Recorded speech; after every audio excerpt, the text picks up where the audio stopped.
ನಾನು ಹರೀಶ್ ನಾಗರಾಜು. ಭಾರತಕ್ಕೆ ಲಸಿಕೆ ಬಂತು, ಎಲ್ಲರಿಗೂ ಒಂದು ನೆಮ್ಮದಿ, ಒಂದು ಸಮಾಧಾನ ಆಯಿತು. ಲಸಿಕೆ ಕೊಡುವಂಥ ಕೆಲಸ ಮುಂದುವರಿತು. ಕರ್ನಾಟಕ ನಂಬರ್ 1 ಪ್ಲೇಸಲ್ಲಿದೆ. ಅತಿ ಹೆಚ್ಚು ಲಸಿಕೆಯನ್ನು ಹಾಕಿದ್ದೀವಿ ನಿಜ, ಆದರೆ ಟಾರ್ಗೆಟ್ ರೀಚ್ ಆಗಿದ್ದೀವ ಅಂದಾಗ ಹಲವಾರು ಆಯಾಮಗಳಲ್ಲಿ ಇದನ್ನು ನೋಡಬೇಕು ಅಂತ ಅನಿಸ್ತಾ ಇದೆ. ಇದೀಗ ಬರ್ತಿರುವಂತಹ ಮೊದಲ ಬ್ರೇಕಿಂಗ್ ನ್ಯೂಸ್ ತೋರಿಸ್ಬಿಡ್ತೀನಿ.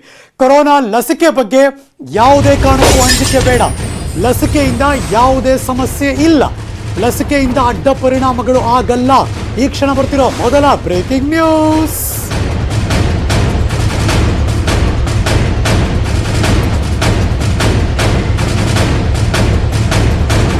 ಇದರ ಬಗ್ಗೆ ಇಡೀ ದೇಶದ ಜನರಲ್ಲಿ ಅರಿವು, ಜಾಗೃತಿಯನ್ನು ಮೂಡಿಸೋದಕ್ಕೆ ಸ್ವತಃ ಪ್ರಧಾನಮಂತ್ರಿಗಳು ಮುಂದಾಗಿದ್ದಾರೆ. ನರೇಂದ್ರ ಮೋದಿಯವರು ಖುದ್ದು ನಿಮ್ಮೆಲ್ಲರ ಜೊತೆ ಮಾತಾಡೋದಕ್ಕೆ, ಜಾಗೃತಿ ಅಭಿಯಾನ ಲಸಿಕೆ ಬಗ್ಗೆ ಮಾತಾಡೋದಕ್ಕೆ, ಈ ಲಸಿಕೆಯನ್ನು ಹಾಕಿಸ್ಕೊಳ್ಳೋದಕ್ಕೆ ಹಿಂಜರಿತಾ ಇರೋರಿಗೆ ಸಲಹೆಯನ್ನು ಕೊಡೋದಕ್ಕೆ ಅವರೇ ನಿಮ್ಮೆಲ್ಲರ ಜೊತೆ ಇವತ್ತು ಮಧ್ಯಾಹ್ನ ಮಾತಾಡೋಕೆ ಬರ್ತಿದ್ದಾರೆ. ಕೊರೋನಾ ಲಸಿಕೆಯ ಲಾಭಗಳ ಕುರಿತು ಮಾಹಿತಿ, ಲಸಿಕೆ ಹಾಕಿಸಿಕೊಂಡವರ ಅನುಭವದ ಹಂಚಿಕೆ, ಲಸಿಕೆ ಹಾಕಿಸಿಕೊಂಡವರ ಜೊತೆ ನರೇಂದ್ರ ಮೋದಿಯವರ ಸಂವಾದ, ದೇಶದ ಹಲವಾರು ಕಡೆಗಳಿಂದ ನರೇಂದ್ರ ಮೋದಿಯವರ ಜೊತೆ ಲೈವ್ ಅಂಡ್ ಎಕ್ಸ್ಕ್ಲೂಸಿವ್ ಕಾರ್ಯಕ್ರಮ, ಲಸಿಕೆ ಪಡೆದ ಫಲಾನುಭವಿಗಳ ಅನುಭವ ಅನಾವರಣ, ಖುದ್ದು ಪ್ರಧಾನಮಂತ್ರಿಗಳೇ ಕೇಳ್ತಾರೆ ಆ ಪ್ರಶ್ನೆಗಳನ್ನು. ಫಲಾನುಭವಿಗಳು ತಮ್ಮ ಉತ್ತರವನ್ನು ಮತ್ತು ಅನುಭವವನ್ನು ದೇಶದ ಜನತೆ ಜೊತೆ ಶೇರ್ ಮಾಡ್ಕೊಳ್ಳೋರಿದ್ದಾರೆ. ವ್ಯಾಕ್ಸಿನೇಟರ್ಗಳ ಜೊತೆಗೆ, ಅಂದರೆ ಯಾರು ಹಾಕಿಸ್ಕೊಂಡಿದ್ದಾರೆ ಅವರ ಜೊತೆಗೆ ನರೇಂದ್ರ ಮೋದಿಯವರೇ ನೇರವಾಗಿ ಚರ್ಚೆ ಮಾಡ್ತಾರೆ, ಮಾತಾಡ್ತಾರೆ. ಕೊರೋನಾ ಲಸಿಕೆ ಕುರಿತು ವದಂತಿಗಳಿಗೆ ಸ್ಪಷ್ಟನೆಯನ್ನು ಕೊಡೋರಿದ್ದಾರೆ. ಕೊರೋನಾ ಲಸಿಕೆ ಸುರಕ್ಷತೆಗಳ ಬಗ್ಗೆ ವಿಶ್ವಾಸ ಮೂಡಿಸುವಂತಹ ಪ್ರಯತ್ನ ಇಡೀ ದೇಶದಾದ್ಯಂತ ಇವತ್ತು ಮಧ್ಯಾಹ್ನ. Breaking news.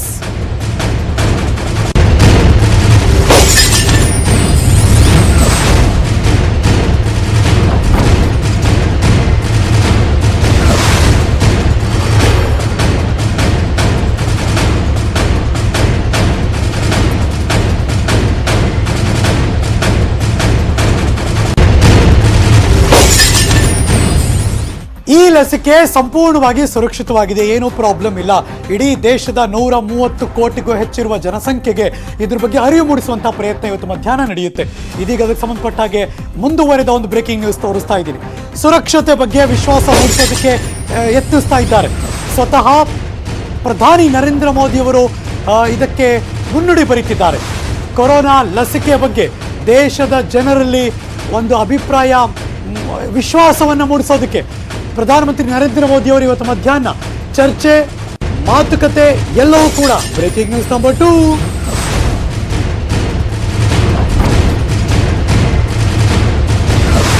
ಬಹಳ ಗಮನಿಸಬೇಕಾದಂಥ ವಿಚಾರ ಏನಪ್ಪಾ ಅಂದರೆ, ಕೊರೋನಾ ಲಸಿಕೆಗೆ ದೇಶದ ಜನರಲ್ಲಿ ವಿಶ್ವಾಸವನ್ನು ಮೂಡಿಸೋದಕ್ಕೆ ಸ್ವತಃ ಕೊರೋನಾ ಲಸಿಕೆಯನ್ನು ಪಡೆಯೋದಕ್ಕೆ ಮುಂದಾಗಿದ್ದಾರಂತೆ ನರೇಂದ್ರ ಮೋದಿಯವರು. ಇದೇ ಸಂದರ್ಭದಲ್ಲಿ ಎಲ್ಲ ಮುಖ್ಯಮಂತ್ರಿಗಳಿಗೂ ಕೂಡ ಕೊರೋನಾ ಲಸಿಕೆಯನ್ನು ಹಾಕಲಾಗುತ್ತಂತೆ.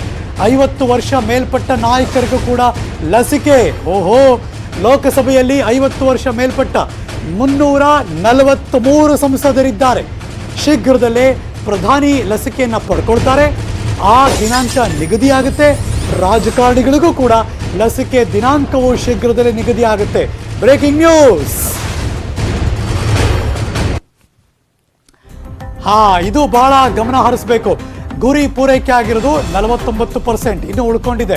ಸೊ ಹಾಗಾಗಿ ಜೊತೆಗೆ ಪ್ರತಿಪಕ್ಷದವರು ಕೂಡ ಎಲ್ಲೋ ಒಂದು ಕಡೆ ನಾಯಕರು ಹಾಕಿಸ್ಕೊಳ್ಳಿ, ಪ್ರಧಾನಮಂತ್ರಿಗಳು ಹಾಕಿಸ್ಕೊಳ್ಳಿ. ನೀವು ನೋಡ್ತಿರುವಂತಹ ದೃಶ್ಯ, ಇದು ದೆಹಲಿಯ ಏಮ್ಸ್ ಆಸ್ಪತ್ರೆ ನಿರ್ದೇಶಕರು ಹಾಕಿಸ್ಕೊಳ್ತಾ ಇದ್ರು. ಹಾಗೆ ದೊಡ್ಡ ದೊಡ್ಡ ಡಾಕ್ಟರ್ಸ್ಗಳು ಅವರೆಲ್ಲ ಹಾಕಿಸ್ಕೊತಾ ಇದ್ದಾರೆ. ಆದರೆ ಪ್ರತಿಪಕ್ಷದವರು ಮಾತಾಡ್ಬೇಕಾದ್ರೆ ಮುಖ್ಯಮಂತ್ರಿಗಳು ಹಾಕಿಸ್ಕೊಳ್ಳಿ, ಪ್ರಧಾನಮಂತ್ರಿಗಳು ಹಾಕಿಸ್ಕೊಳ್ಳಿ ಅಂತೆಲ್ಲ ಹೇಳ್ತಾರಲ್ಲ. ಸೊ ಹಾಗಾಗಿ ಇದೀಗ ಬರ್ತಿರುವಂತಹ ಬ್ರೇಕಿಂಗ್ ನ್ಯೂಸ್ ಪ್ರಕಾರ ನರೇಂದ್ರ ಮೋದಿಯವರು ಸ್ವತಃ ಇವತ್ತು ಮಧ್ಯಾಹ್ನ ಎಲ್ಲರ ಜೊತೆ ಮಾತಾಡ್ತಾರೆ, ಚರ್ಚೆ ಮಾಡ್ತಾರೆ. ಅದು ಒಂದು ಆಯಾಮ. ಮಗದೊಂದು ಆಯಾಮದಲ್ಲಿ ಈ ಅತಿ ಶೀಘ್ರದಲ್ಲೇ ಒಂದು ಡೇಟ್ ಡಿಸೈಡ್ ಆಗುತ್ತೆ, ಟೈಮ್ ಡಿಸೈಡ್ ಆಗುತ್ತೆ.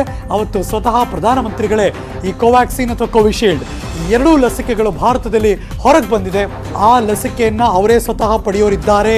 ಅದನ್ನು ಹೊರತುಪಡಿಸಿ ಸಂಸದರ ಯಾರು ಕೂತಿದ್ದಾರೆ ಸಂಸತ್ನಲ್ಲಿ, ಅದರಲ್ಲಿ 343 ಮಂದಿ 50 ವರ್ಷ ಮೇಲ್ಪಟ್ಟವರಿದ್ದಾರೆ. ಅವರೆಲ್ಲರೂ ಕೂಡ ಈ ಲಸಿಕೆಯನ್ನು ಪಡೀತಾರೆ. ಅಲ್ಲಿಗೆ ಮುಗೀತಲ್ಲ ಕತೆ. ಪ್ರತಿಪಕ್ಷದವರು ಬಾಯಿ ಮುಚ್ಚಿಸೋದು ಹೀಗೇನೆ. ಜೊತೆಗೆ ಈ ಕೋವ್ಯಾಕ್ಸಿನ್ ಅಥವಾ ಕೋವಿಶೀಲ್ಡ್ ಜನಕ್ಕೆ ಕೊಡ್ತಾ ಇದ್ದೀವಿ, ಇದಕ್ಕೊಂದು ಅಭಿಪ್ರಾಯ ಮೂಡಿಸ್ಬೇಕು, ಇದರಿಂದ ಏನೋ ಪ್ರಾಬ್ಲಮ್ ಇಲ್ಲ, ನಾವೇ ಸ್ವತಃ ತೆಗೆದುಕೊಳ್ಳುತ್ತಿದ್ದೀವಿ ಅನ್ನುವ ಒಂದು ವಿಶ್ವಾಸವನ್ನ ದೇಶದ ಜನತೆಗೆ ಮೂಡಿಸ್ತಿದ್ದಾರೆ. ಅದು ಸಂಸದರಿಗೆ ಈ ಲಸಿಕೆಯನ್ನು ಹಾಕುವುದರ ಮೂಲಕ. ಗುರಿ ಪೂರೈಕೆ 53%, ಅದರಲ್ಲಿ ಕೋವ್ಯಾಕ್ಸಿನ್ 47, 47% ರೀಚ್ ಆಗಿದ್ದಾರೆ. ಕೋವಿಶೀಲ್ಡ್ 53% ಶೇಕಡ ರೀಚ್ ಆಗಿದ್ದಾರೆ. ಸೊ ಹಾಗಾಗಿ ಇದರ ಗುರಿ ಇರುವಷ್ಟು ಮಟ್ಟಿಗೆ ಇದು ರೀಚ್ ಆಗಬೇಕು. ಹಾಗಾಗಿ ಎಲ್ಲರಲ್ಲೂ ಅರಿವು ಮೂಡಿಸುವಂಥ ಪ್ರಯತ್ನ, ಜೊತೆಗೆ ಹಿಂಜರಿಕೆ ಬೇಡ, ಇದರಿಂದ ಯಾವುದೇ ಅಡ್ಡ ಪರಿಣಾಮ ಆಗಲ್ಲ, ಇದನ್ನು ನಾವೇ ಸ್ವತಃ ತಗೋತೀವಿ. ಈಗಾಗಲೇ 1 ವಾರಕ್ಕೆ ಬರ್ತಾ ಇದ್ದೀವಿ ಈ ಲಸಿಕೆಯನ್ನು ಪೂರೈಸಿರುವ ಈ ಸಂದರ್ಭದಲ್ಲಿ, ಕೊಡುವ ಸಂದರ್ಭದಲ್ಲಿ. ಸೊ ಹಾಗಾಗಿ ಮುಂದಿನ ದಿನಗಳಲ್ಲಿ ನಾವೇ ತಗೋತೀವಿ, ನಾವೇ ಇದಕ್ಕೆ ಒಂದು ಮಾದರಿ ಆಗ್ತೀವಿ ಅಂತ ಹೇಳಿಕೆ ಕೊಡ್ತಿದ್ದಾರೆ. ಜೊತೆಗೆ ಇವತ್ತು ಮಧ್ಯಾಹ್ನ ದೇಶದಾದ್ಯಂತ ಯಾರ್ಯಾರು ಈ ಲಸಿಕೆ ಪಡ್ಕೊಂಡಿದ್ದಾರೆ, ಅವರ ಅನುಭವ ಏನು, ಅವರ ಆರೋಗ್ಯದಲ್ಲಿ ಹೇಗೆಲ್ಲ ಬದಲಾವಣೆ ಆಗಿದೆ, ಆ ಎಲ್ಲವನ್ನು ದೇಶದ ಜನತೆಯ ಮುಂದೆ ಇಡೋದಕ್ಕೆ ಸ್ವತಃ ಪ್ರಧಾನಮಂತ್ರಿಗಳು ಇವತ್ತು ಮಧ್ಯಾಹ್ನ 1:15 ಆ ರೇಂಜಿಗೆ ಬರ್ತಾರೆ ಮಾತಾಡೋದಕ್ಕೆ. ಲೈವ್ ಚರ್ಚೆ ಮಾಡ್ತಾರೆ, ಆ ಎಲ್ಲರ ಜೊತೆ ವಿಡಿಯೋ ಕಾನ್ಫರೆನ್ಸಲ್ಲಿ ಮಾತಾಡ್ತಾರೆ, ಅವರೇ ಸ್ವತಃ ಪ್ರಶ್ನೆ ಕೇಳೋರಿದ್ದಾರೆ, ಇನ್ನು ಅವರ ಅನುಭವವನ್ನು ಅವರು ಹಂಚ್ಕೋತಿದ್ದಾರೆ. ಇದೆಲ್ಲವೂ ಕೂಡ ಈ ಕ್ಷಣ ನಡೀತಾ ಇದೆ. ಜೊತೆಗೆ ರಾಜ್ಯ ಸರ್ಕಾರ ಇವತ್ತು ಏನು ಶಿವಮೊಗ್ಗ ಬ್ಲಾಸ್ಟ್ ಆಯಿತು, ಅದ್ರದ್ದು ಒಂದಷ್ಟು ಮಧ್ಯೆ ವೈಪ್ ಕೊಡ್ತಾ ಇದ್ದೀವಿ. ಆ ಮೃತರ ಕುಟುಂಬಕ್ಕೆ 5 ಲಕ್ಷ ಪರಿಹಾರ ಕೊಡೋದು, ಅಲ್ಲಿನ ಅಪ್ಡೇಟ್ಸ್ಗಳು ಕೂಡ ಕೊಡ್ತಿರ್ತೀವಿ. ಆದರೆ ಬಹಳ ಪ್ರಮುಖವಾಗಿ ಈ ಕೋವ್ಯಾಕ್ಸಿನ್ ಮತ್ತು ಕೋವಿಶೀಲ್ಡ್ ಲಸಿಕೆ ಕೊಡುವಂತಹ ಸಂದರ್ಭದಲ್ಲಿ ತುಂಬ ಜನರಿಗೆ ಈಗಾಗಲೇ ಏನು ಟಾರ್ಗೆಟ್ ಇತ್ತು ಅದು ರೀಚ್ ಆಗಿಲ್ಲ. ಅಫ್ಕೋರ್ಸ್ ಕರ್ನಾಟಕ ನಂಬರ್ 1 ಪ್ಲೇಸ್ ಇರ್ಬೋದು, ನಾವೇ ಅತಿ ಹೆಚ್ಚು ಲಸಿಕೆಗಳನ್ನು ಈಗಾಗಲೇ ಕೊಟ್ಟಿರಬಹುದು. ಅದರ ಒಂದು ಗುರಿ ಇತ್ತಲ್ಲ, ಈ ಜನಕ್ಕೆ ಕೊಡಬೇಕು ಅಂತ ಹೆಸರಿತ್ತಲ್ಲ, ಯಾರ್ಯಾರು ಬರಬೇಕು ಅಂತ. ತುಂಬ ಜನ ಬಂದಿಲ್ಲ, ಲಸಿಕೆ ತಗೊಳಕ್ಕಾಗಿಲ್ಲ. ರೀಸನ್ ಏನು ಅಂತ ಒಂದಷ್ಟು ಹುಡುಕ್ತಿರ್ಬೇಕಾದ್ರೆ ಅಫ್ಕೋರ್ಸ್ ಒಂದಷ್ಟು ಜನರಿಗೆ ಹಿಂಜರಿಕೆ ಇದೆ, ಒಂದಷ್ಟು ಜನ ಬೇರೆ ಬೇರೆ ಕಡೆ ಹೋಗ್ಬಿಟ್ಟಿದ್ದಾರೆ, ಅವ್ರು ಬರೋಕ್ಕಾಗಿಲ್ಲ. ಹಾಗಾಗಿ ಯಾರು ಹಿಂಜರಿಕೆ ಇದೆ, ಏನೋ ಆಗ್ಬಿಡುತ್ತಪ್ಪ, ಇದರಿಂದ ಪ್ರಾಬ್ಲಮ್ ಆಗ್ಬಿಡ್ಬೋದು, ಇನ್ನೇನೋ ಅಡ್ಡ ಪರಿಣಾಮ ಸೈಡ್ ಎಫೆಕ್ಟ್ ಆಗ್ಬಿಡ್ಬೋದು, ಬೇಡ ಬಿಡು ನಾವು ಸುಮ್ಮನೆ ಇದ್ಬಿಡೋಣ ಅಂತ ಯಾರು ಅನ್ಕೋತಿರ್ತಾರೆ, ಇನ್ಯಾರೋ ಹೇಳಿದ್ದು ಕೇಳಿದ್ದು ಒಂದಷ್ಟು ವಾಟ್ಸಪ್ಪು ಒಂದಷ್ಟು ಮೆಸೇಜ್ಗಳು, ನಮ್ಮ ಜನ ಸುಮ್ಮನಿರಲ್ವಲ್ಲ ಹಾಗೇ ಪಾಸ್ ಮಾಡ್ತಿರ್ತಾರೆ ವೈರಲ್ ಆಗಿ. ಸೊ ಹಾಗಾಗಿ ಇದೆಲ್ಲದಕ್ಕೂ ಜನರಲ್ಲಿ ವಿಶ್ವಾಸ ಮೂಡಿಸುವುದಕ್ಕೆ ಸ್ವತಃ ಪ್ರಧಾನಮಂತ್ರಿಗಳು ಇವತ್ತು ಮಧ್ಯಾಹ್ನ ದೇಶದ ಜನರನ್ನ ಉದ್ದೇಶಿಸಿ ಮಾತಾಡೋದಕ್ಕೆ, ಜೊತೆಗೆ ಚರ್ಚೆ ಮಾಡೋದಕ್ಕೆ ಎಲ್ಲ ಸಾಧಕ ಬಾಧಕಗಳನ್ನು, ಪ್ಲಸ್ ಯಾರ್ಯಾರು ಬೆನಿಫಿಟ್ ಆಗಿದೆ ಅವ್ರ ಜೊತೆ ನೇರವಾಗಿ ಮಾತಾಡೋದಕ್ಕೆ ಪ್ರಧಾನಮಂತ್ರಿಗಳು ಬರ್ತಿದ್ದಾರೆ. ಮಧ್ಯಾಹ್ನ ಮಾತಾಡೋರಿದ್ದಾರೆ.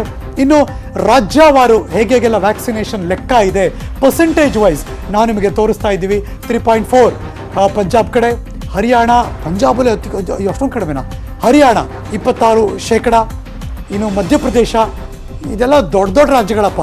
ಇಲ್ಲಿ ನೋಡಿದ್ರೆ ಇಷ್ಟಿಷ್ಟೇ ಇದೆ 7.1. ಇನ್ನು ಮಹಾರಾಷ್ಟ್ರ ಸೋ ಸರ್ಪ್ರೈಸಿಂಗ್ ಅಪ್ಪ 6.3. ಹೆಚ್ಚುಗಾರಿಕೆ ಹೆಗ್ಗಳಿಕೆ ಕರ್ನಾಟಕ 50% ಮೇಲೆ ಬಂದು ನಾವು ಮುಂದಕ್ಕೆ ಹೋಗ್ತಾ ಇದ್ದೀವಿ. ಕೊರೋನಾ ಲಸಿಕೆ ಬಗ್ಗೆ ಭಯ ಬೇಡ, ಬರ್ತಾ ಇದೆ ಬ್ರೇಕಿಂಗ್ ನ್ಯೂಸ್. ಡಾಕ್ಟರ್ ಮಂಜುನಾಥ್ ಇದ್ರ ಬಗ್ಗೆ ಮಾತಾಡಿದ್ದಾರೆ. ಕೊರೋನಾ ಲಸಿಕೆ ಬಗ್ಗೆ ಯಾವುದೇ ರೀತಿ ಭಯ ಬೇಡ ಅಂತ. ನಮ್ಮ ಜೊತೆ ದೂರವಾಣಿ ಸಂಪರ್ಕದಲ್ಲಿ ಸ್ವತಃ ಡಾಕ್ಟರ್ ಮಂಜುನಾಥ್ ಅವರಿದ್ದಾರೆ, ಜಯದೇವ ಹೃದ್ರೋಗ ಸಂಸ್ಥೆಯ ನಿರ್ದೇಶಕರು. ಡಾಕ್ಟರ್ ಮಂಜುನಾಥ್ ಸರ್ ನಮಸ್ಕಾರ. ನಮಸ್ತೆ, ಹೇಳಿ ಹೇಳಿ ಸರ್. ಕರ್ನಾಟಕದವರು ನಂಬರ್ 1 ಪ್ಲೇಸ್ ಇದ್ದೀವಿ, ನೀವೇ ವ್ಯಾಕ್ಸಿನೇಷನ್ ತಗೊಂಡಿದ್ದೀಗ ಮಾದರಿ ಆಗಿದ್ದೀರಿ ಸರ್. ಜನಕ್ಕೊಂದಷ್ಟು ಭಯ ಇದ್ದೇ ಇದೆ, ಪ್ಲೀಸ್ ನಿಮ್ಮ ಮಾತು ಬಹಳ ಇಂಪಾರ್ಟೆಂಟ್. ಇವಾಗ ಏನಾಗಿದೆ, ವ್ಯಾಕ್ಸಿನ್ ಅನ್ನೋದು ಅಲ್ಟಿಮೇಟ್ಲಿ ಇದು ಏನಿದೆ ಕೋವಿಡ್-19 ಪ್ಯಾಂಡಮಿಕ್ ಏನಾದ್ರೂ ನಾವು ಅಂತ್ಯ ಮಾಡ್ಬೇಕಾದ್ರೆ ವ್ಯಾಕ್ಸಿನ್ನೇ ಕೊನೆಯ ಅಸ್ತ್ರ. ಇದು ಹೌದು, ಇದು ತಗೊಳ್ಳೇಬೇಕು. ಮತ್ತು ಇದರಲ್ಲಿ ಜನರಿಗೆ ಇನ್ನೂ ಎಲ್ಲೋ ಒಂದ್ ಮೂಲೆನಲ್ಲಿ ಇದರಿಂದ ಅಡ್ಡ ಪರಿಣಾಮ ಆಗ್ಬೋದು, ಸೈಡ್ ಎಫೆಕ್ಟ್ಸ್ ಆಗ್ಬೋದು, ಪ್ರಾಣಕ್ಕೆ ತೊಂದರೆ ಆಗ್ಬೋದು ಅನ್ನೋ ದೊಡ್ಡ ಆತಂಕ, ಅನುಮಾನ ಇದೆ. ಅದೆಲ್ಲ ಸತ್ಯಕ್ಕೆ ದೂರವಾದದ್ದು. ಯಾಕೆಂದ್ರೆ ಈಗ ಸುಮಾರು ಜನ ಎಷ್ಟು ತಗೊಂಡಿದ್ದಾರೆ ಈಗ ನೋಡಿ, ಜಯದೇವ ಆಸ್ಪತ್ರೆನಲ್ಲೇ ಕಳೆದ 3 ದಿವಸದಿಂದ 1100 ಜನ ವ್ಯಾಕ್ಸಿನ್ ತಗೊಂಡಿದ್ದಾರೆ, ಒಬ್ರಿಗೂ ಏನೂ ಆಗಿಲ್ಲ. ಹೌದು. ಆಮೇಲೆ ಇದು ಸಣ್ಣ ಪುಟ್ಟ ಜ್ವರ ಬರೋಂಥದ್ದು, ಮೈಕೈ ನೋವು ಬರೋದು, ತಲೆನೋವು ಬರೋದು, ಅದು ವ್ಯಾಕ್ಸಿನ್ ಅಡ್ಡ ಪರಿಣಾಮ ಅಲ್ಲ, ಅದು ಅದರದ್ದು ಪರಿಣಾಮ ಅಷ್ಟೇ. ಅದು ಅಂದ್ರೆ ಬೇರೆ ವ್ಯಾಕ್ಸಿನೇಷನ್ ತಗೊಂಡ್ರು ಬರುತ್ತಲ್ಲ ಸರ್ ಇವೆಲ್ಲ? ಹೌದು, ನಾವು ಮಕ್ಳಿಗೆಲ್ಲ ಕೊಡ್ತೀವಲ್ಲ, ಮಕ್ಳಿಗೆ ಕೊಟ್ಟಂತ ಸಂದರ್ಭದಲ್ಲಿ ಪ್ರತಿಯೊಂದು ಮನೆಯಲ್ಲೂ ಮಕ್ಳಿದ್ದಾರೆ, ಮಕ್ಳಿಗೆ ಕೊಟ್ಟಾಗ ಕಾಲಿಗೆ ಕೊಡ್ತಾರೆ ಅಥವಾ ಕೈ ಕೊಟ್ಟಾಗ ಸಣ್ಣ ಪುಟ್ಟ ಜ್ವರ ಬರುತ್ತೋ, ಮೈಕೈ ನೋವು ಬರೋದು ಸಹಜ. ಅದು ಹೌದು. ಯಾವಾಗ ಅಂದ್ರೆ ಏನಾದ್ರೂ ಮೇಜರ್ ಅಡ್ವರ್ಸ್ ಎಫೆಕ್ಟ್ ಇದ್ರೆ ಭಯ ಪಡಬೇಕು. ಇದರಿಂದ ವ್ಯಾಕ್ಸಿನ್ ಇಂದ ಇದುವರೆಗೆ ಮೇಜರ್ ಅಡ್ವರ್ಸ್ ಎಫೆಕ್ಟ್ ಯಾರಿಗೂ ಬಂದಿಲ್ಲ. ಹೌದು. ಸೊ ಅಂದ್ರೆ ಇದು ಇವತ್ತು ಈ ವ್ಯಾಕ್ಸಿನ್ ತೆಗೆದುಕೊಳ್ಳುವಂತದ್ದು ನಮ್ಮ ಜವಾಬ್ದಾರಿ ಕೂಡ ಆಗಿದೆ. ಸರ್ ಒಂದು ಇಂಪಾರ್ಟೆಂಟ್ ಪ್ರಶ್ನೆ ಕೇಳ್ಬೇಕು ಸರ್. ನಾವು ನಿಮ್ಮನ್ನು ವೈಯಕ್ತಿಕವಾಗಿ ಬಲ್ಲವರಾದಾಗ ನೀವು ಜನಸಾಮಾನ್ಯರ ಜೊತೆ ತುಂಬಾ ಚೆನ್ನಾಗಿ ಬೆರೀತೀರಿ, ಅವ್ರ ಜೊತೆ ಮಾತಾಡ್ತೀರಿ. ಈ ವಿಚಾರ ಬಗ್ಗೆ ಮಾತಾಡಿದಾಗ ಅವರಲ್ಲಿ ಇನ್ನೂ ಆತಂಕ ಇದೆ ಅಂತ ಅನ್ಸುತ್ತಾ ಸರ್? ಅಂದ್ರೆ ಏನಾಗುತ್ತೆ, ನಮ್ಮ ಜನರ ಮೆಂಟಾಲಿಟಿ ಏನಿದೆ ಅಂದ್ರೆ, ನೀವು ತಗೊಂಡಿದ್ರೆ ನಾನು ತಗೊಂತೀನಿ ಅಂತ, ನಾನ್ ತಗೊಂಡಿದ್ರೆ ಇನ್ನೊಬ್ರು ತಗೊಂತೀವಿ ಅಂತ. ಸೊ ಅಂದ್ರೆ ಹೆಚ್ಚು ಜನ ತಗೊಳ್ತಾ ಏನಾಗುತ್ತೆ, ಅದೇ ಒಂದು ಹರ್ಡ್ ಕಾನ್ಫಿಡೆನ್ಸ್ ಬಿಲ್ಡಪ್ ಆಗುತ್ತೆ. ಹರ್ಡ್ ಇಮ್ಯುನಿಟಿ ಬರ್ಬೇಕಾದ್ರೆ ಹರ್ಡ್ ಕಾನ್ಫಿಡೆನ್ಸ್ ಬೇಕು. ಸೊ ಯಾವಾಗ್ಲೂ ಅಷ್ಟೇನೆ. ಈಗ ನೋಡಿ, ಒಂದು ಸಂಸ್ಥೆನಲ್ಲಿ ಎಲ್ಲ ಮುಖ್ಯಸ್ಥರು ತಗೊಂಡ್ರೆ ಅಥವಾ ಎಲ್ಲ ಬೇರೆ ಬೇರೆ ಸಹಪಾಠಿಗಳು ತಗೊಂಡ್ರೆ ಎಲ್ಲ ತಗೊಳಕ್ ಶುರು ಮಾಡ್ತಾರೆ. ಅಂದ್ರೆ they can set A bench mark ಅಲ್ವಾ ಸರ್, ನಾವು ತಗೊಂಡಿದ್ದೀವಿ ನೀವು ತಗೊಳ್ಳಿ ಅಂತ. ಹೌದು. ಆಮೇಲೆ ಈಗ ಯಾರಾದ್ರೂ ಒಂದೆರಡು ಹಾರ್ಟ್ ಅಟ್ಯಾಕ್ ಆಗಿದೆ ಅಂತ ಒಂದು ಸುದ್ದಿ ಎಲ್ಲ ನೋಡ್ತಾ ಇದ್ದೀವಿ. ವ್ಯಾಕ್ಸಿನ್ ಇಂದ ಹಾರ್ಟ್ ಅಟ್ಯಾಕ್ ಆಗೋದಿಲ್ಲ. ಯಾಕೆಂದ್ರೆ ಈಗ ವ್ಯಾಕ್ಸಿನ್ ತೆಗೆದುಕೊಂಡ ಸಂದರ್ಭದಲ್ಲಿ ಅವ್ರಿಗೆ, ಈಗ ಶಿವಮೊಗ್ಗದಲ್ಲಿ ಒಬ್ರು ಡಾಕ್ಟರ್ ಇದಾಗಿದೆ, ಅವ್ರಿಗೆ ಬೈಪಾಸ್ ಸರ್ಜರಿ ಆಗಿತ್ತು. ಸುಮಾರು ವರ್ಷದಿಂದ ಬೈಪಾಸ್ ಸರ್ಜರಿ ಆಗಿ ಹಾರ್ಟ್ದೆಲ್ಲ ಸಮಸ್ಯೆ ಇತ್ತು. ಅದು ಕಾಕತಾಳೀಯ ಅಷ್ಟೇ. ವ್ಯಾಕ್ಸಿನ್ ಕೊಡೋದಕ್ಕೂ ಅದು ಕೊಟ್ಟಾದ 48 hours ಅಲ್ಲಿ ಅವ್ರಿಗೆ ತೊಂದರೆ ಆಗಿರೋದು ಕಾಕತಾಳೀಯ ಹೊರತು. ಈಗ ವ್ಯಾಕ್ಸಿನ್ ತಗೊಳ್ಳೋದ್ರಿಂದ ಏನಾಗುತ್ತೆ, ಈಗ ಕೆಲವರು ಹೇಳ್ಬೋದು ಈಗ ಆಲ್ರೆಡಿ ಕಡಿಮೆ ಆಗಿದೆ, ಈಗ ಕರೋನಾ ಕೇಸಸ್ ಕಡಿಮೆ ಆಗಿದೆ, ನಾವೇನಕ್ಕೆ ತಗೋಬೇಕು? ಸಾಮಾನ್ಯವಾಗಿ ಅದು ಪ್ರಶ್ನೆ ಉದ್ಭವ ಆಗುತ್ತೆ. ಅಲ್ಲ, ಜೊತೆಗೆ ಸರ್ ಇನ್ನೊಂದು ಅನಿಸ್ತಿರುತ್ತೆ, ನಾವ್ ಆರಾಮಾಗಿದ್ದೀವಲ್ಲ, ಈಗ ಇನ್ಯಾಕ್ ಪ್ರಾಬ್ಲಮ್, ಯಾಕೆ ತಗೋಬೇಕು ಸುಮ್ನೆ ಅಂತಾನು? ಈಗ ನೋಡಿ, ಈಗ 10 ಜನ ಇರ್ತಾರೆ ಒಂದ್ ಮನೆಯಲ್ಲಿ. ಸೊ 8 ಜನ ವ್ಯಾಕ್ಸಿನ್ ತಗೊಂಡು ಇನ್ನಿಬ್ರು ತಗೊಳ್ಳದೆ ಇದ್ರೆ ಏನ್ ಅನ್ಕೋತೀವಿ ನಾವು? 8 ಜನ ಹೆಂಗಿದ್ರು ತಗೊಂಡಿದ್ದಾರೆ, ಇಬ್ರು ನಾವೇ ತಗೋಬೇಕು ಅನ್ನೋ ಮನೋಭಾವ ಬರುತ್ತೆ. ಹೌದು. ಬಟ್ ಈ ವ್ಯಾಕ್ಸಿನ್ ತಗೊಂಡವ್ರಿಗೆ ಅಕಸ್ಮಾತ್ ಕೋವಿಡ್ ಇನ್ಫೆಕ್ಷನ್ ಬಂದಿದ್ರು ಅವ್ರಿಗೆ ಸಿಂಟಮ್ಸ್ ಇರೋದಿಲ್ಲ. ಕ್ಯಾರಿಯರ್ಸ್ ಆಗ್ತಾರೆ. ಇನ್ನಿಬ್ರು ತಗೊಂಡಿರಲ್ವಲ್ಲ, ಅವ್ರಿಗೆ ಬರುತ್ತೆ. ಸೊ ಅದರಿಂದ ಇದು ಯಾವುದೇ, ಇವನ್ ಕೋವ್ಯಾಕ್ಸಿನ್ ಕೂಡ ಭಾರತ್ ಬಯೋಟೆಕ್ ಅದು ಕೂಡ ಇಟ್ ಇಸ್ ಸೇಫ್. ತುಂಬಾ ಅವರು ಬೇರೆ ಬೇರೆ ವಿದೇಶಗಳಿಗೆ ಎಕ್ಸ್ಪೋರ್ಟ್ ಮಾಡ್ತಾ ಇದ್ದಾರೆ. ಈಗ ಎಲ್ಲಾ ದೇಶದಲ್ಲೂ ತಗೊಂತಾ ಇದ್ದಾರೆ. ಅಮೆರಿಕಾದ ಪ್ರೆಸಿಡೆಂಟ್, ಹೊಸ ಪ್ರೆಸಿಡೆಂಟ್ ತಗೊಂಡ್ರು. ಆಮೇಲೆ ಇಂಗ್ಲೆಂಡ್ ಪ್ರೆಸಿಡೆಂಟ್ ಕೂಡ ತಗೊಂಡ್ರು. ಎಲ್ಲ ಪ್ರಧಾನಮಂತ್ರಿಗಳು ತಗೊಳ್ಳೋರು ಇದ್ದಾರಂತೆ ಸರ್. ಡೇಟ್ ಡಿಸೈಡ್ ಆಗ್ಬೇಕು ಹೇಳ್ತಾರೆ ಇವತ್ತು ಅನ್ಸುತ್ತೆ. ಹೌದು, ಅವರು ತಗೊಂತಾರೆ. ಅವರು ಆಮೇಲೆ ರಾಜಕೀಯದ ನಾಯಕರುಗಳು ತಗೊಳ್ಳಿಕ್ ಶುರು ಮಾಡ್ತಾರೆ. ಜೊತೆಗೆ ಸರ್ ಡಾಕ್ಟರ್ಸ್ ಗಳಲ್ಲಿ ಏಮ್ಸ್ ಇಂದ ಹಿಡಿದು ನಿಮ್ ತನಕ ಸರ್ ಎಲ್ಲಾ ಮುಖ್ಯಸ್ಥರು ಎಲ್ಲರೂ ಕೂಡ ತಗೊಂಡಿದ್ದಾರೆ ಈಗ ಆಲ್ರೆಡಿ. ಹೌದು ಹೌದು ಹೌದು ಸರ್, ಏನೇ ಕನ್ಸರ್ನ್, ಭಯ ಭೀತಿ ಆಗ್ಬಾರ್ದು. ಈಗ ಜನರು ಏನಾಗುತ್ತೆ, ಈ ಅಡ್ಡ ಪರಿಣಾಮ ಅಂತ ಹೇಳ್ತೀವಲ್ಲ ನಾವು ಮಾಧ್ಯಮದಲ್ಲೂ ಹೇಳ್ತೀವಲ್ಲ, ಅದು ಅಡ್ಡ ಪರಿಣಾಮ ಅಂತಾನೆ ಹೇಳಬಾರ್ದು. ಮೇಜರ್ ಇದ್ರೆ ಮಾತ್ರ ಹೇಳ್ಬೇಕು. ಈಗ ಯಾವ್ದೋ ಒಂದು ಸಣ್ಣ ಇಂಜೆಕ್ಷನ್ ಕೊಟ್ಟ ಜಾಗದಲ್ಲಿ ನೋವಿದೆ ಅಂದ್ರೆ ಇಂಜೆಕ್ಷನ್ ತಗೊಂಡಿದ್ವಿ ಅಂತ ಅರ್ಥ ಅದು. ಅದಕ್ಕೋಸ್ಕರ ಜ್ವರ, ತಲೆನೋವು ಇದೆ. ಈಗ ಕೆಲವರು ಇಲ್ಲ ತಗೊಂಡಾಗ ಗಿಡ್ಡಿನೆಸ್ ಬಂತು, ತಲೆ ಸುತ್ತ ಬಂತು ಅಂತಾರಲ್ಲ, ನೀಡ್ಲು ನೋಡ್ತಾನೆ. ವ್ಯಾಕ್ಸಿನ್ ಬಿಟ್ಬಿಡಿ ನೀವು, ಬೇರೆ ಒಂದೊಂದ್ಸರಿ ನಾವು ನೋಡಿದೀವಿ ವಾರ್ಡ್ ಅಲ್ಲಿ, ಆ ನೀಡ್ಲು ತೋರಿಸಿದ ತಕ್ಷಣ ಕೆಲವರಿಗೆ ತಲೆ ಸುತ್ತ ಬಂದ್ಬಿಡುತ್ತೆ. ಸರ್ ಇವಾಗ ನೀಡ್ಲು ಓಕೆ ಸರ್, ನಾವೆಲ್ಲ ಚಿಕ್ಕವರಿದ್ದಾಗ ಏನದು ಇದ್ರ ನೀಡ್ಲು ಬರ್ತಿತ್ತು, ಯಾವ್ದ್ರದ್ದು ಇನ್ನು ದಪ್ಪದ್ ಬರುತ್ತಲ್ಲ ಸರ್, ಹಳೆ ಕಾಲದಲ್ಲಿ ಅವಾಗ 80ರ ದಶಕದಲ್ಲಿ ಆ ನೀಡ್ಲುಗಳು ಬರೋದು, ಸ್ಟೀಲ್ ನೀಡ್ಲುಗಳಲ್ಲ ಸರ್ ಅದು? ಹೌದೌದು, ಆ ನೀಡ್ಲು ಬರ್ತಿತ್ತು ಸರ್. ಇವಾಗ ಅದಿಲ್ಲ, ಹಂಗ್ ನೋಡಕ್ ಹೋದ್ರೆ. ಆಗ ಕ್ಲಾತ್ ಸಿರಿಂಜ್ ಇತ್ತು, ಅದನ್ನೆಲ್ಲ ಅದು ಸ್ಟೆರಿಲೈಸರ್ ಅಲ್ಲಿ ನೀರಲ್ಲಿ ಮಾಡಿ. ಹೌದು ಹೌದು, ನಂಗೆ I remember. Correct sir. Tell me sir, ಏನಾದ್ರು ಕನ್ಸರ್ನ್ ಇದೆಯಾ ಸರ್? ಯಾರಿಗಾದ್ರೂ ಏನೋ ಪ್ರಾಬ್ಲಮ್ ಇದ್ರೆ ಇಂಜೆಕ್ಷನ್ ತಗೋಬಾರ್ದು ಅಂತವ್ರು ಅಂತ? ಅಂದ್ರೆ ಯಾರಿಗೆ ಅಂದ್ರೆ, ಯಾರಾದ್ರೂ ಜ್ವರ ಇದ್ರೆ, ಆಕ್ಟಿವ್ ಇನ್ಫೆಕ್ಷನ್, ಯಾವ್ದಾದ್ರು ಬೇರೆ ಲಂಗ್ಸ್ ಅಲ್ಲಿ ಏನಾದ್ರು ಆಕ್ಟಿವ್ ಇನ್ಫೆಕ್ಷನ್ ಇದ್ರೆ ಆ ತರದವರು ತಗೊಳಂಗಿಲ್ಲ.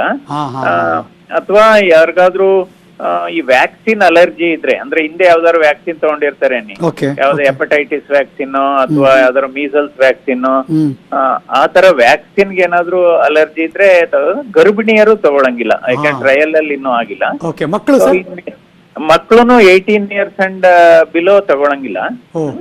ಅದಕ್ಕೆ ಸ್ಟಡಿ ಮಾಡ್ತಿದ್ದಾರೆ, ಮಕ್ಳಿಗೂ ಕೂಡ ಕೊಡ್ಬೋದಾ ಅನ್ನೋದ್ರ ಬಗ್ಗೆ ಹೊಸದಾಗಿ ಅಧ್ಯಯನ ಪ್ರಾರಂಭ ಆಗಿದೆ. ಬಟ್ ಇವಾಗ ಅಬೌವ್ 18 years ಎಲ್ಲರೂ ತಗೋಬಹುದು. ಓನ್ಲಿ ಇದು ಈ ಜ್ವರ, ಆತರ ಫೀವರು ಇರಬಾರ್ದು, ಆಕ್ಟಿವ್ ಇನ್ಫೆಕ್ಷನ್ ಇರಬಾರ್ದು. ಸರ್ ವ್ಯಾಕ್ಸಿನೇಷನ್ ಬಂತು, ಭಯ ಪಡಬೇಡಿ, ಇನ್ ತಗೊಳ್ಳಿ ಅಂತ. ಆಮೇಲೆ ಇನ್ನೊಂದು, ಅದೇ ಈಗ ವ್ಯಾಕ್ಸಿನ್ ಬಂದ ತಕ್ಷಣ ಏನು ಇದು ಕಂಪ್ಲೀಟ್ ಹೋಗೋದಿಲ್ಲ ಇಮಿಡಿಯೇಟ್ ಆಗಿ. ಅದರಿಂದ ನಾವು ಈ ಮಾಸ್ಕ್ ಧರಿಸುವಿಕೆ ಕಂಟಿನ್ಯೂ ಆಗ್ಬೇಕು. ಸರ್ ಈಗ ಅದೇ ಪ್ರಶ್ನೆ ಕೇಳಕ್ ಬಂದೆ ಸರ್. ಇವಾಗ ಮದುವೆ ಮುಂಜಿ ಪ್ರೊಟೆಸ್ಟ್ ಅಥವಾ ಇನ್ನೇನ್ ಮಾಮೂಲಿ ಲೈಫ್ ಮಾಮೂಲಿ ಆಗೋಯ್ತು, ಇನ್ನೇನ್ ಎಲ್ಲ ಆರಾಮಾಗಿದಾರಲ್ವ ಸರ್? ಹಂಗೆ ಅನಿಸ್ಬಿಡುತ್ತೆ. ಹೌದು, ಡೆಫಿನೆಟ್ ಆಗಿ ಈಗ ವ್ಯಾಕ್ಸಿನ್ ಬಂದ್ರು ಕೂಡ ಇನ್ನು ಎಲ್ಲಾರ್ಗು ವ್ಯಾಕ್ಸಿನ್ ಅಟ್ಲೀಸ್ಟ್ ಒಂದು ಸಮುದಾಯದಲ್ಲಿ 70% ಜನರಿಗೆ ವ್ಯಾಕ್ಸಿನ್ ಲಸಿಕೆ ಹಾಕಿದ್ಮೇಲೆ ಡೆಫಿನೆಟ್ ಇಮ್ಯುನಿಟಿ ಬರುತ್ತೆ. ಬಟ್ ಅದನ್ನ ರೀಚ್ ಆಗ್ಬೇಕಾದ್ರೆ ನಾವಿನ್ನು 9 ತಿಂಗಳು 6 ತಿಂಗಳು 9 ತಿಂಗಳು ಆಗ್ಬಹುದು. ಅಂದ್ರೆ ಈ ವರ್ಷ ಪೂರ್ತಿ ಇದು ಕ್ಯಾರಿ ಮಾಡ್ಬೇಕು ನಾವು ಹಂಗ್ ನೋಡಕ್ ಹೋದ್ರೆ. ಡೆಫಿನೆಟ್ ಆಗಿ ಒಂದು 6 ಮಂತ್ಸ್ ಇದು ಮಾಸ್ಕ್ ಮಾತ್ರ ಹಾಕೊಳ್ಳೇಬೇಕು. ಅದರಲ್ಲೂ ಜಾಸ್ತಿ ಪಬ್ಲಿಕ್ ಕಾಂಟ್ಯಾಕ್ಟ್ ಇದ್ದವರು ಇಂಪಾರ್ಟೆಂಟು. ಎಕ್ಸ್ಟ್ರಾ ಬಂತಲ್ಲ ಸರ್, ಇದನ್ನ ಮೀರಿ ಇನ್ನೊಂದು ಕೊರೋನಾ ಬಂತು ಇಂಗ್ಲೆಂಡ್ ಇಂದ, ಅದೆಲ್ಲ ಬಂತಲ್ಲ ಸರ್? ಅದಾಯ್ತು. ಬಟ್ ಆ ಸ್ಟ್ರೇನು ಬರೀ ಅದು ಹಬ್ಬುವಿಕೆ ಜಾಸ್ತಿ ಇದೆ, ಒಟ್ಟು ತೀವ್ರತೆ ಕಡಿಮೆ, ಅದನ್ನು ಏನಂತ ಜಾಸ್ತಿ ಇಲ್ಲ. ಯಾಕೆಂದ್ರೆ ಒಂದ್ 14-15 ಜನ ಇಲ್ಲಿ ಪಾಸಿಟಿವ್ ಬಂದಿದ್ರು, UK ಸ್ಟ್ರೇನು ಎಲ್ಲ ರಿಕವರ್ ಆಗಿದ್ದಾರೆ. ಹೌದು. ಸೊ ಬಟ್ ವ್ಯಾಕ್ಸಿನ್ ಬಗ್ಗೆ ಜನರಿಗೆ ಭಯ ಆತಂಕ ಹೋಗ್ಬೇಕು. ಬಟ್ ಭಯ ಆತಂಕ ಹೋಗ್ಬೇಕು ಅಂದ್ರೆ ಹೆಚ್ಚು ಜನ ತಗೊಳ್ತಾ ಹೋದ್ರೆ ಆಟೋಮ್ಯಾಟಿಕ್ ಆಗಿ ತಗೊಳ್ತಾ ಹೋಗ್ತಾರೆ. ಇಲ್ಲ, ಐ ಥಿಂಕ್ ನಿಮ್ ಮಾತು ಕೇಳಿಸ್ಕೊಂಡ್ಮೇಲೆ ಜನಕ್ಕೂ ಹಂಗ ಅನ್ಸಿರುತ್ತೆ ಸರ್ ನ್ಯೂಸ್ 18 ಮೂಲಕ. Thank you so much for joining us sir. Doctor CN Manjunath ಅವರು, ಜಯದೇವ ಹೃದ್ರೋಗ ಸಂಸ್ಥೆಯ ನಿರ್ದೇಶಕರು.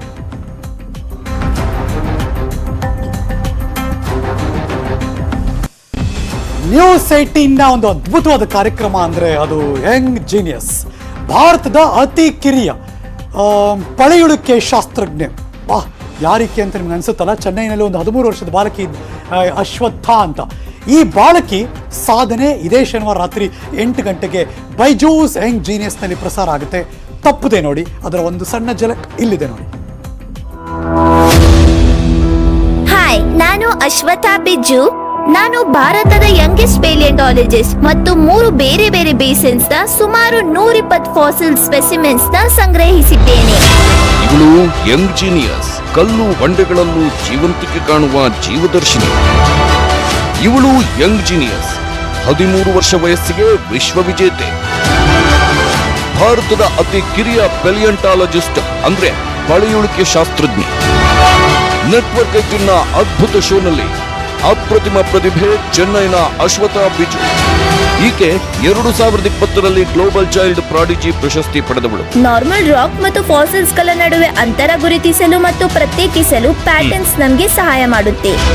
ಕೋಟ್ಯಾಂತರ ವರ್ಷಗಳ ಹಿಂದಿದ್ದ ಡೈನೋಸಾರಸ್ನ ಅವಶೇಷಗಳನ್ನ ಕಂಡುಹಿಡಿದವಳು. ಇದು ಒಂದು dinosaur bone fragment. This is a dinosaur bone fragment. ಹೌದು, ಇದು 252 ಮಿಲಿಯನ್ ಇಯರ್ಸ್ ಓಲ್ಡ್.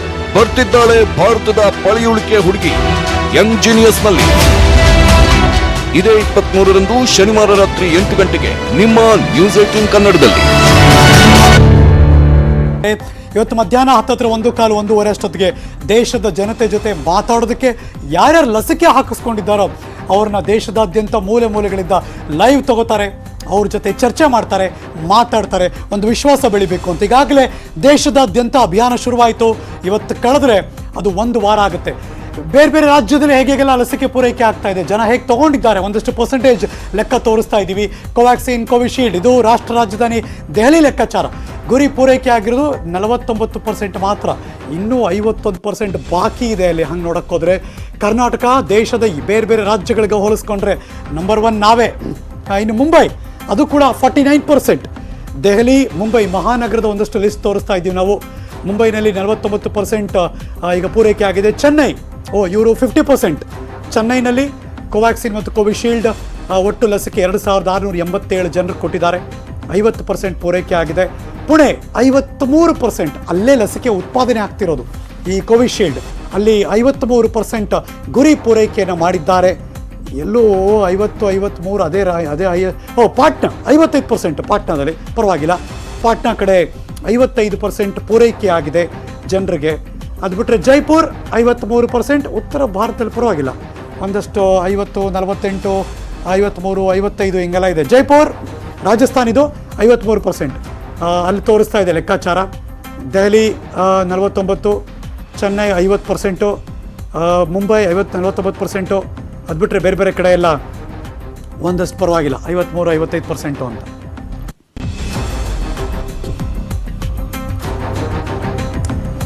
ಇದ್ರ ಬಗ್ಗೆ ಮಾತಾಡೋದಕ್ಕೆ, ಜನರಿಗೆ ವಿಶ್ವಾಸ ಮೂಡಿಸೋದಕ್ಕೆ, ಅದರ ಸಾಧಕ ಬಾಧಕಗಳ ಬಗ್ಗೆ ಚರ್ಚೆ ಮಾಡೋದಕ್ಕೆ ಅಫ್ಕೋರ್ಸ್ ಪ್ಲಾಟ್ಫಾರ್ಮ್ ಓಪನ್ ಮಾಡ್ತೀನಿ.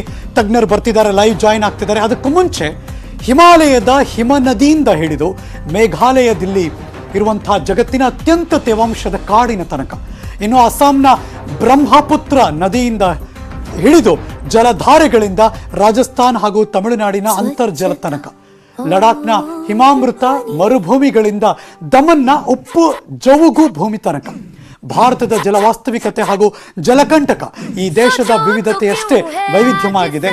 ನಾವಿವತ್ತು ಇಂತಹ ಹಲವು ಮಜಲುಗಳಲ್ಲಿ ಒಂದು ಮಜಲನ್ನ ನಿಮ್ಮ ಮುಂದೆ ಪ್ರಸ್ತುತಪಡಿಸ್ತಾ ಇದ್ದೀವಿ.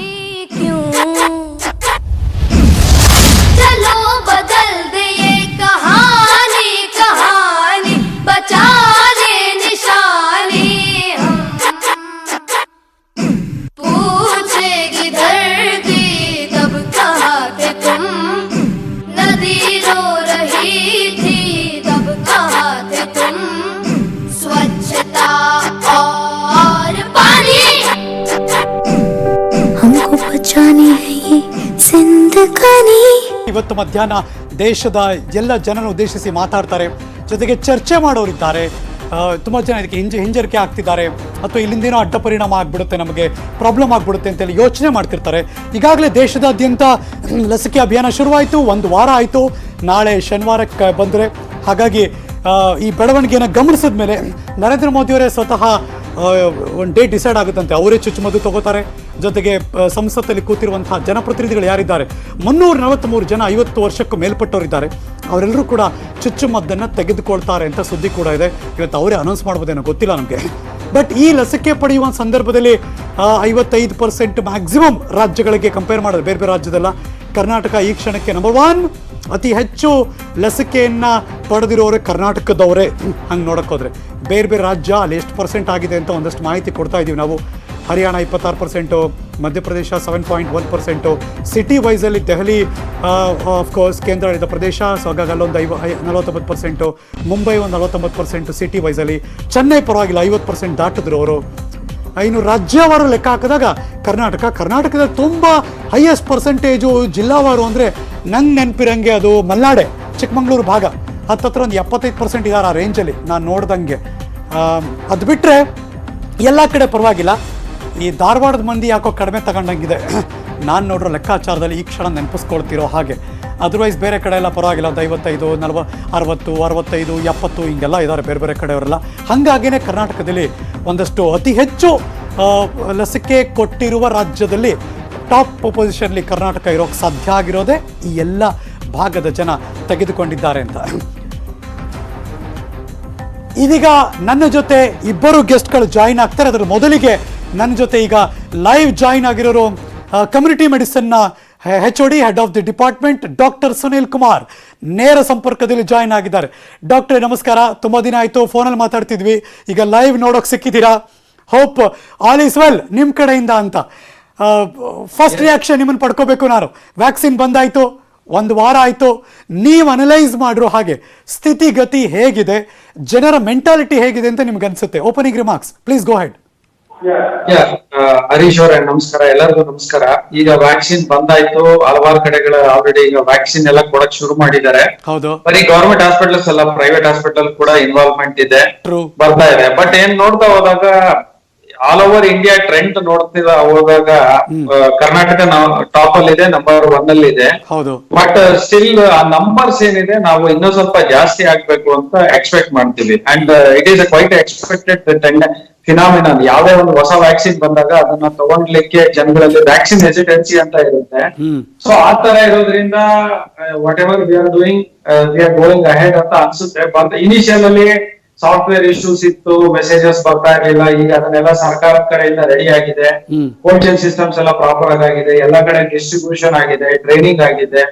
ಸೊ ಕೊಡ್ತಾ ಹೋಗ್ತಾ ಇದ್ದಾರೆ, ಹಂತ ಹಂತವಾಗಿ ಇದು ಇಂಪ್ರೂವ್ ಆಗುತ್ತೆ ಅಂತ ಒಂದು ನನ್ನ ಅನಿಸಿಕೆ.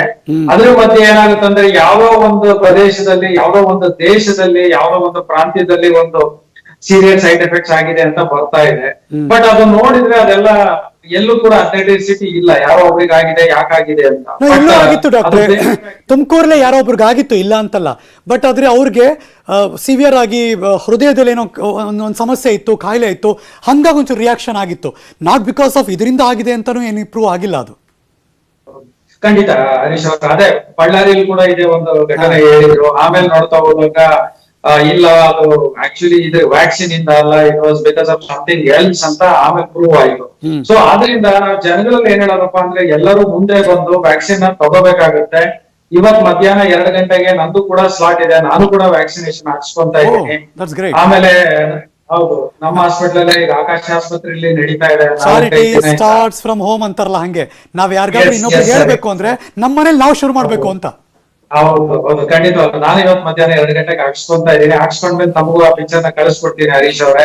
ಸೊ ಜನಗಳು ಮುಂದೆ ಬಂದು ಯಾವುದೇ ಒಂದು ಇದರಲ್ಲಿ ಯಾವುದೇ ಒಂದು ಆತಂಕ ಇಲ್ಲದೆ ಅದರಿಂದ ಹಾಕ್ಸ್ಕೋಬೇಕು ಅಂತ. ಎರಡನೇದು, ಯಾವುದೇ ವ್ಯಾಕ್ಸಿನ್ ಇರ್ಲಿ ಅದು ಸರ್ಕಾರ ಜವಾಬ್ದಾರಿ ಕೊಡುವಂತದ್ದು, ಫ್ರೀ ಆಗಿ ಕೊಡ್ತಿರೋದ್ರಿಂದ ಅದನ್ನ ಎಲ್ಲರೂ ಜನಗಳ ಮುಂದೆ ಬಂದ್ಬಿಟ್ಟು ಹೆಲ್ತ್ ಕೇರ್ ವರ್ಕರ್ಸ್ ಅವರು ಹಾಕ್ಸ್ಕೊಂಡ್ರೆ ಖಂಡಿತವಾಗ್ಲೂ ಆಗುತ್ತೆ. ಈಗ ನನಗೆ ಗೊತ್ತಿರೋಂಗೆ ಎಲ್ಲೂ ಕೂಡ ಅಡ್ವರ್ಸ್ ಇಫೆಕ್ಟ್ ಅಂತ ಏನ್ ಹೇಳ್ತೀವಿ, ಸೀರಿಯಸ್ ಅಡ್ವರ್ಸ್ ಎಫೆಕ್ಟ್ಸ್ ಅಂದ್ರೆ ಅಡ್ವರ್ಸ್ ಇಫೆಕ್ಟ್ಸ್ ಫಾಲೋಯಿಂಗ್ ಇಮ್ಯುನೈಸೇಷನ್ ಅಂತ ಹೇಳ್ತೀವಿ, AFI ಅಂತ, ಅದು ಎಲ್ಲೂ ಕೂಡ ರಿಪೋರ್ಟ್ ಆಗಿಲ್ಲ.